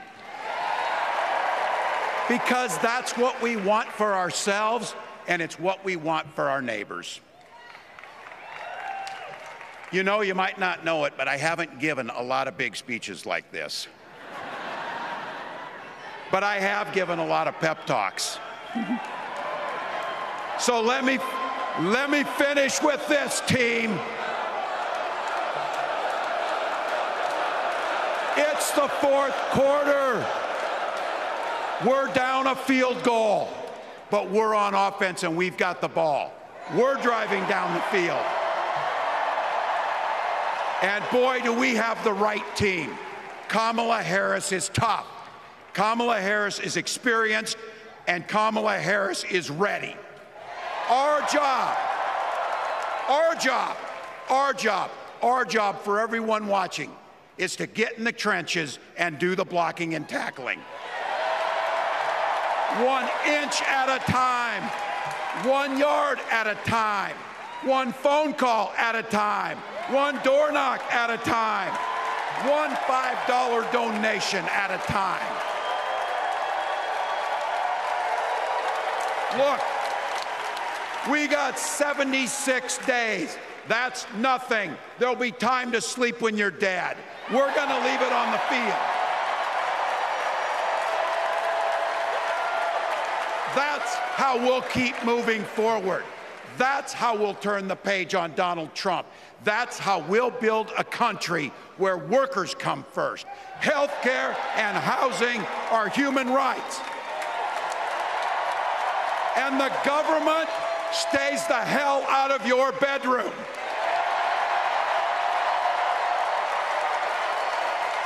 That's how we make America a place where no child is left hungry, where no community is left behind, where nobody gets told they don't belong. That's how we're gonna fight. And as the next president of the United States always says, when we fight, when we fight, when we fight, thank you. God bless.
Thank you, everyone. Thank you, everyone. Thank you. Okay, let's get to business. Let's get to business. All right. So let me start by thanking my most incredible husband, Doug, for being an incredible partner to me, an incredible father to Cole and Ella, and happy anniversary, Dougie. I love you so very much. To our President Joe Biden, when I think about the path that we have traveled together, Joe, I am filled with gratitude. Your record is extraordinary, as history will show, and your character is inspiring. And Doug and I love you and Jill and are forever thankful to you both.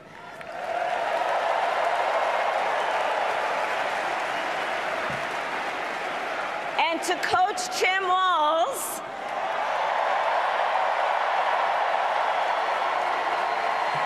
you are going to be an incredible vice president. And to the delegates and everyone who has put your faith in our campaign, your support is humbling. So, America, the path that led me here in recent weeks was no doubt unexpected. But I'm no stranger to unlikely journeys. So, my mother, our mother, Kamala Harris, had one of her own. And I miss her every day, and especially right now. And I know she's looking down, smiling. I know that. So my mother was 19 when she crossed the world alone, traveling from India to California with an unshakable dream to be the scientist who would cure breast cancer. When she finished school, she was supposed to return home to a traditional arranged marriage. But as fate would have it, she met my father, Donald Harris, a student from Jamaica. They fell in love and got married, and that act of self-determination made my sister Maya and me. Growing up, we moved a lot. I will always remember that big Mayflower truck packed with all our belongings, ready to go to Illinois, to Wisconsin, and wherever our parents' jobs took us. My early memories of our parents together are very joyful ones. A home filled with laughter and music, Aretha, Coltrane, and Miles. At the park, my mother would say, "Stay close." But my father would say, as he smiled, "Run, Kamala, run. Don't be afraid. Don't let anything stop you."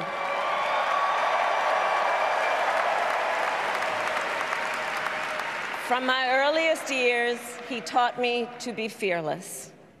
But the harmony between my parents did not last. When I was in elementary school, they split up. And it was mostly my mother who raised us. Before she could finally afford to buy a home, she rented a small apartment in the East Bay. In the Bay, you either live in the hills or the flatlands. We lived in the flats.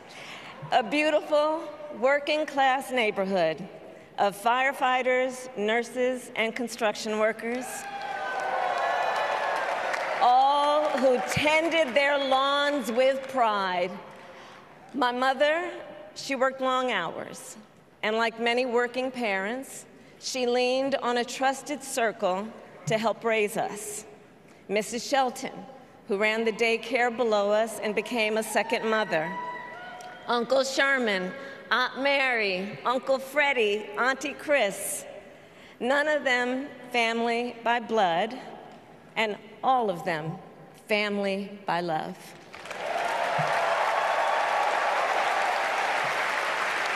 Family who taught us how to make gumbo, how to play chess, and sometimes even let us win. Family who loved us, believed in us, and told us we could be anything and do anything. They instilled in us the values they personified: community, faith, and the importance of treating others as you would want to be treated, with kindness, respect, and compassion. My mother was a brilliant, 5-foot-tall, brown woman with an accent. And as the eldest child, I saw how the world would sometimes treat her. But my mother never lost her cool. She was tough, courageous, a trailblazer in the fight for women's health, and she taught Maya and me a lesson that Michelle mentioned the other night. She taught us to never complain about injustice, but do something about it. Do something about it. That was my mother. And she taught us, and she also taught us, and never do anything half-assed.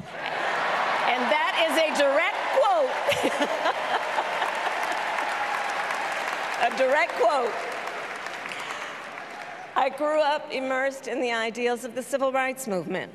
My parents had met at a civil rights gathering, and they made sure that we learned about civil rights leaders, including the lawyers like Thurgood Marshall and Constance Baker Motley, those who battled in the courtroom to make real the promise of America.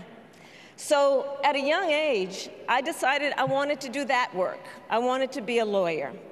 And when it came time to choose the type of law I would pursue, I reflected on a pivotal moment in my life. You see, when I was in high school, I started to notice something about my best friend, Wanda. She was sad at school, and there were times she didn't want to go home. So one day I asked if everything was all right, and she confided in me that she was being sexually abused by her stepfather. And I immediately told her she had to come stay with us, and she did. This is one of the reasons I became a prosecutor, to protect people like Wanda, because I believe everyone has a right to safety, to dignity, and to justice.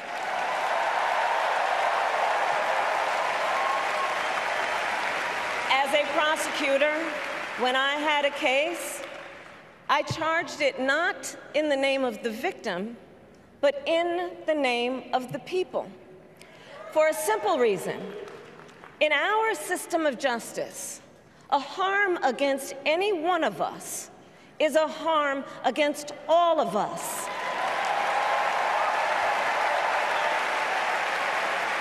And I would often explain this to console survivors of crime, to remind them no one should be made to fight alone. We are all in this together.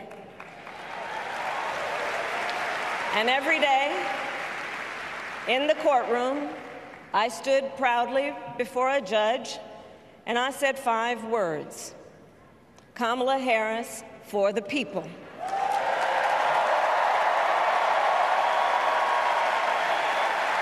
And to be clear, my entire career, I've only had one client, the people.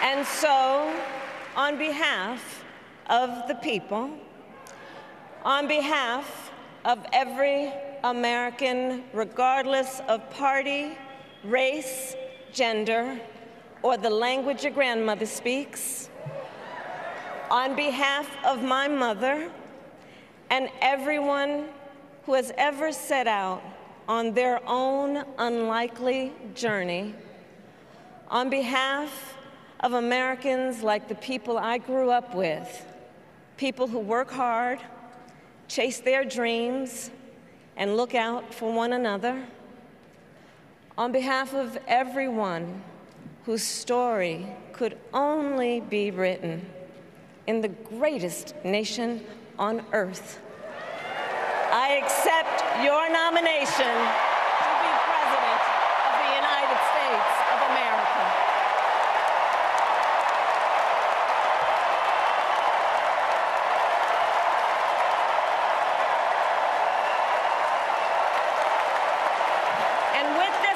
nation.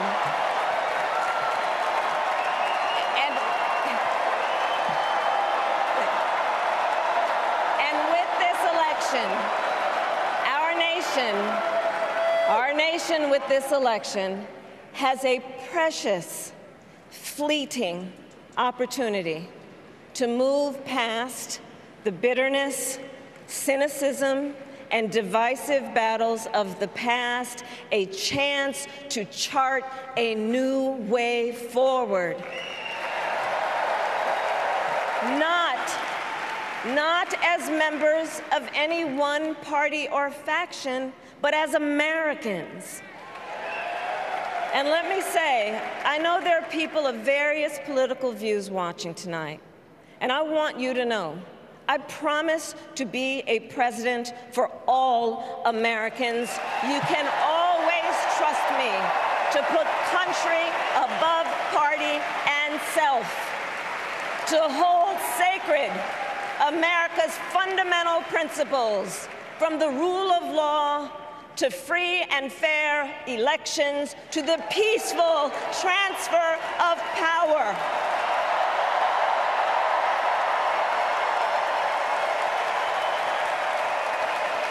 I will be a president who unites us around our highest aspirations, a president who leads and listens, who is realistic, practical, and has common sense, and always fights for the American people. From the courthouse to the White House, that has been my life's work. As a young courtroom prosecutor in Oakland, California, I stood up for women and children against predators who abuse them. As Attorney General of California, I took on the big banks, delivered $20 billion for middle-class families who faced foreclosure, and helped pass a homeowner Bill of Rights, one of the first of its kind in the nation. I stood up for veterans and students being scammed by big for-profit colleges, for workers who are being cheated out of their wages, the wages they were due, for seniors facing elder abuse. I fought against the cartels who traffic in guns and drugs and human beings, who threaten the security of our border and the safety of our communities. And I will tell you, these fights were not easy, and neither were the elections that put me in those offices. We were underestimated at practically every turn, but we never gave up, because the future is always worth fighting for.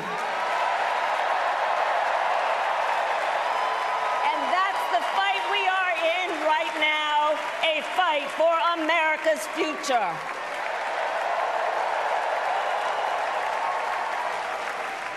Fellow Americans, this election is not only the most important of our lives, it is one of the most important in the life of our nation.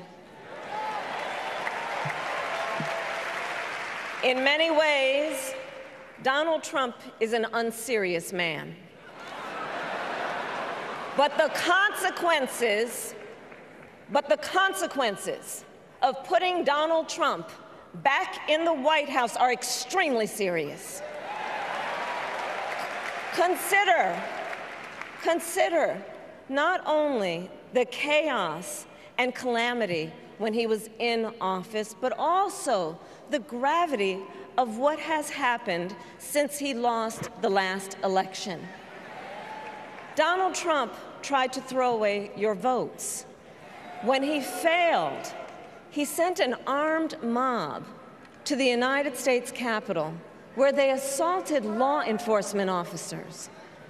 When politicians in his own party begged him to call off the mob and send help, he did the opposite.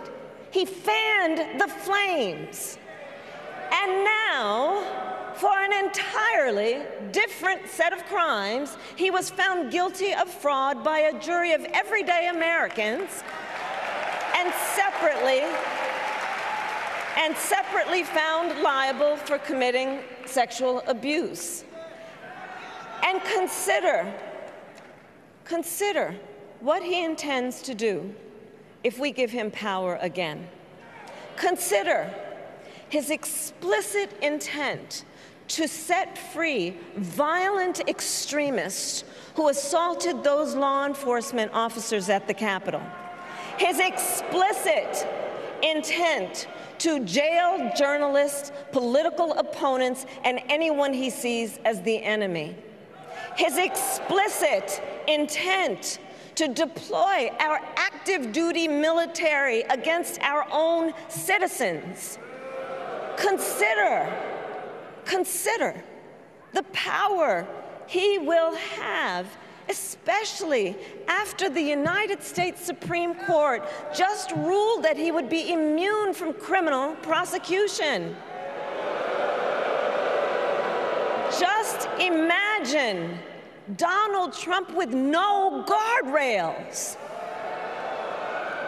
and how he would use the immense powers of the presidency of the United States, not to improve your life, not to strengthen our national security, but to serve the only client he has ever had, himself.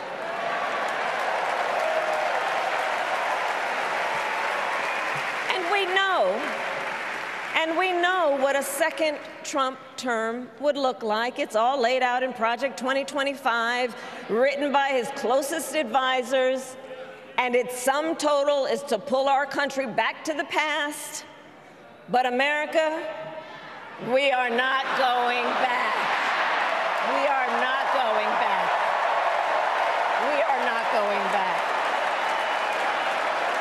We are not going back to when Donald Trump tried to cut Social Security and Medicare. We are not going back to when he tried to get rid of the Affordable Care Act, when insurance companies could deny people with pre-existing conditions. We are not going to let him eliminate the Department of Education that funds our public schools. We are not going to let him end programs like Head Start that provide preschool and child care for our children. America, we are not going back.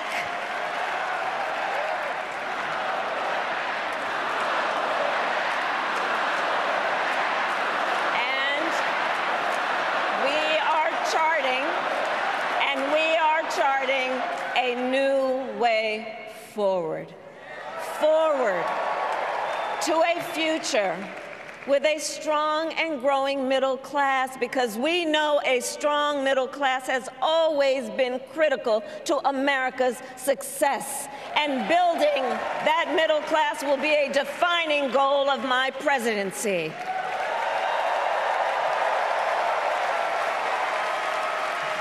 And I'll tell you, this is personal for me. The middle class is where I come from. My mother kept a strict budget. We lived within our means, yet we wanted for little. And she expected us to make the most of the opportunities that were available to us and to be grateful for them. Because, as she taught us, opportunity is not available to everyone. That's why we will create what I call an opportunity economy where everyone has the chance to compete and a chance to succeed. Whether you live in a rural area, small town, or big city. And as president, I will bring together labor and workers and small business owners and entrepreneurs and American companies to create jobs, to grow our economy, and to lower the cost of everyday needs like health care and housing and groceries. We will provide access to capital for small business owners and entrepreneurs and founders. And we will end America's housing shortage and protect Social Security and Medicare. Now compare that to Donald Trump, because I think everyone here knows he doesn't actually fight for the middle class. He doesn't actually fight for the middle class. Instead, he fights for himself and his billionaire friends. And he will give them another round of tax breaks that will add up to $5 trillion to the national debt. And all the while, he intends to enact what in effect is a national sales tax, call it a Trump tax, that would raise prices on middle-class families by almost $4,000 a year. Well, instead of a Trump tax hike, we will pass a middle-class tax cut that will benefit more than 100 million Americans.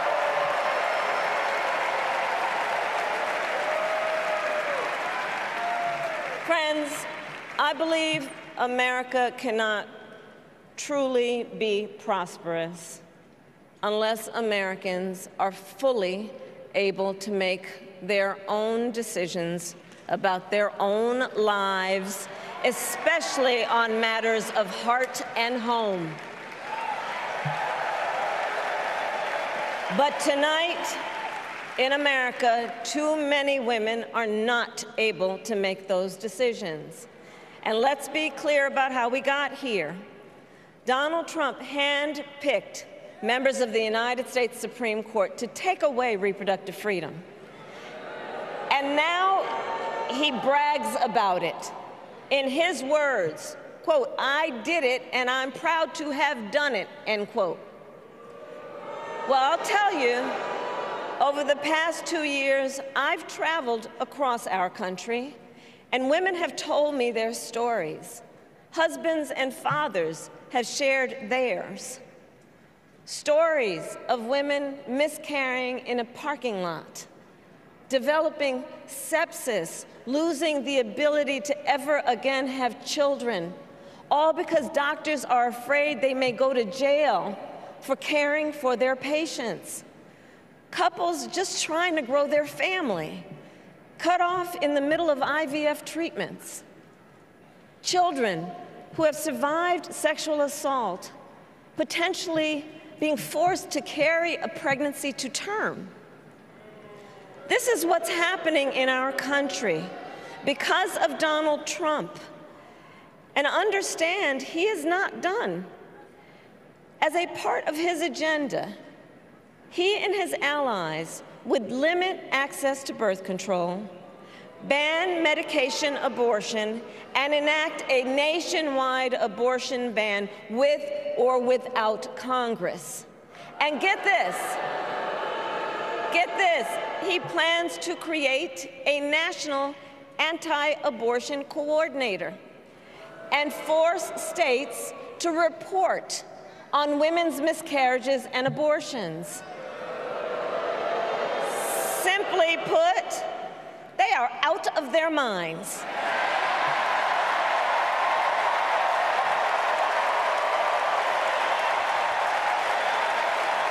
And one must ask, why exactly is it that they don't trust women? Well, we trust women. We trust women. And when Congress passes a bill to restore reproductive freedom, as President of the United States, I will proudly sign it into law.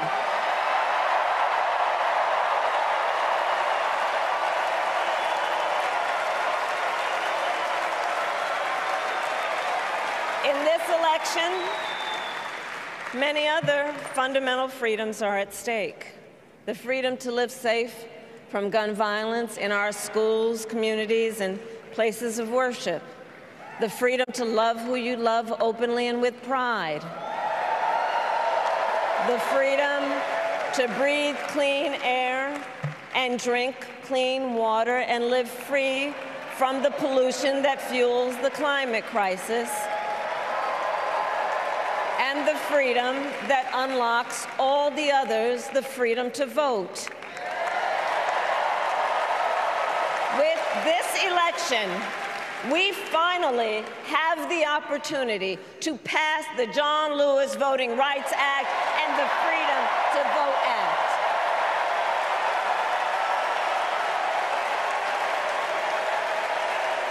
And let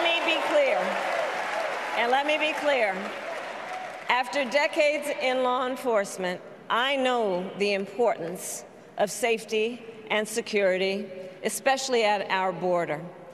Last year, Joe and I brought together Democrats and conservative Republicans to write the strongest border bill in decades. The Border Patrol endorsed it. But Donald Trump believes a border deal would hurt his campaign. So he ordered his allies in Congress to kill the deal. Well, I refuse to play politics with our security, and here is my pledge to you. As president, I will bring back the bipartisan border security bill that he killed, and I will sign it into law. I know we can live up to our proud heritage as a nation of immigrants and reform our broken immigration system. We can create an earned pathway to citizenship and secure our border.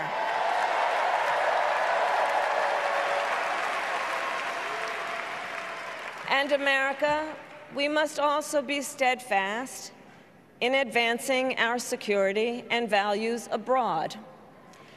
As Vice President, I have confronted threats to our security, negotiated with foreign leaders, strengthened our alliances, and engaged with our brave troops overseas. As Commander-in-Chief, I will ensure America always has the strongest, most lethal fighting force in the world. And I will fulfill our sacred obligation to care for our troops and their families, and I will always honor and never disparage their service and their sacrifice.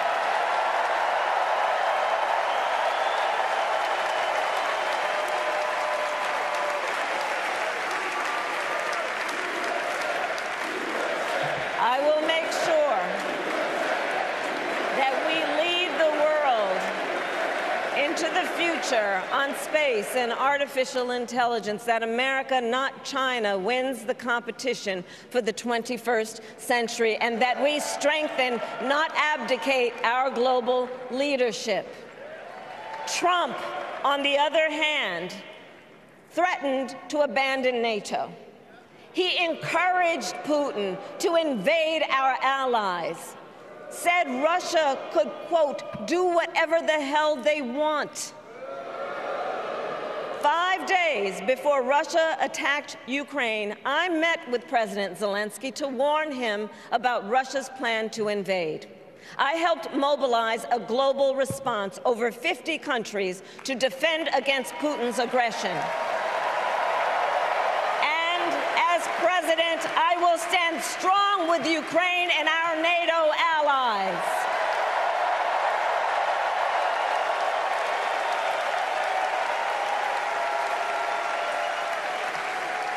With respect to the war in Gaza, President Biden and I are working around the clock, because now is the time to get a hostage deal and a ceasefire deal done.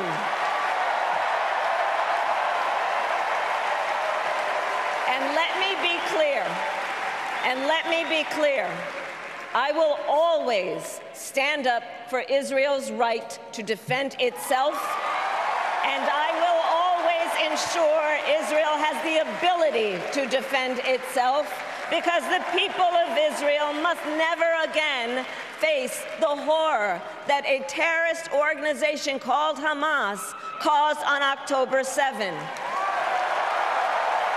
including unspeakable sexual violence and the massacre of young people at a music festival.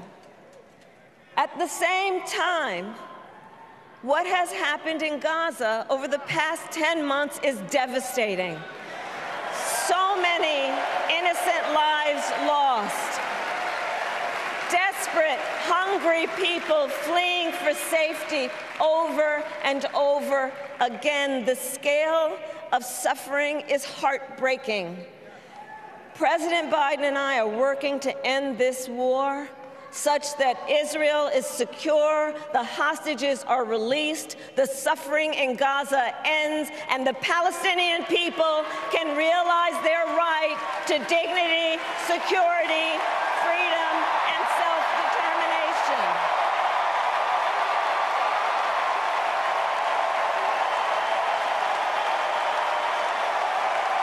And know this, I will never hesitate to take whatever action is necessary to defend our forces and our interests against Iran and Iran-backed terrorists. I will not cozy up to tyrants and dictators like Kim Jong-un, who are rooting for Trump,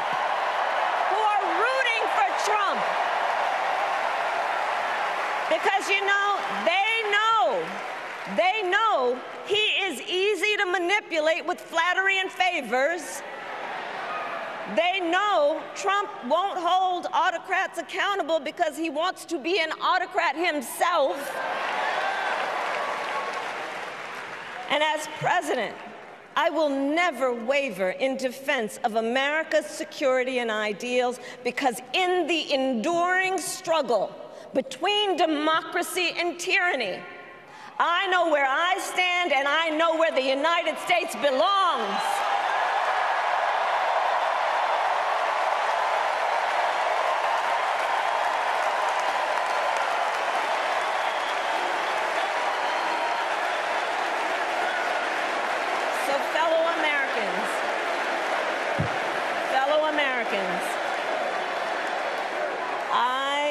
I love our country with all my heart.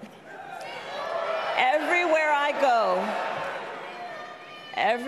go, in everyone I meet, I see a nation that is ready to move forward, ready for the next step in the incredible journey that is America. I see an America where we hold fast to the fearless belief that built our nation and inspired the world, that here in this country, anything is possible, that nothing is out of reach. An America where we care for one another, look out for one another, and recognize that we have so much more in common than what separates us. That none of us has to fail for all of us to succeed. And that in unity there is strength. You know, our opponents in this race are out there every day denigrating America, talking about how terrible everything is. Well, my mother had another lesson she used to teach. Never let anyone tell you who you are. You show them who you are.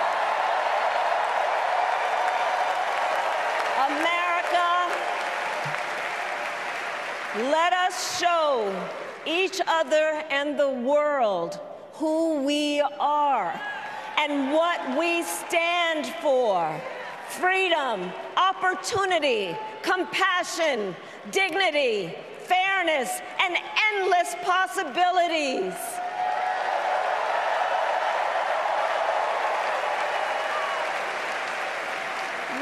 We are the heirs to the greatest democracy in the history of the world. And on behalf of our children and our grandchildren and all those who sacrificed so dearly for our freedom and liberty, we must be worthy of this moment. It is now our turn to do what generations before us have done, guided by optimism and faith, to fight for this country we love, to fight for the ideals we cherish, and to uphold the awesome responsibility that comes with the greatest privilege on earth, the privilege and pride of being an American.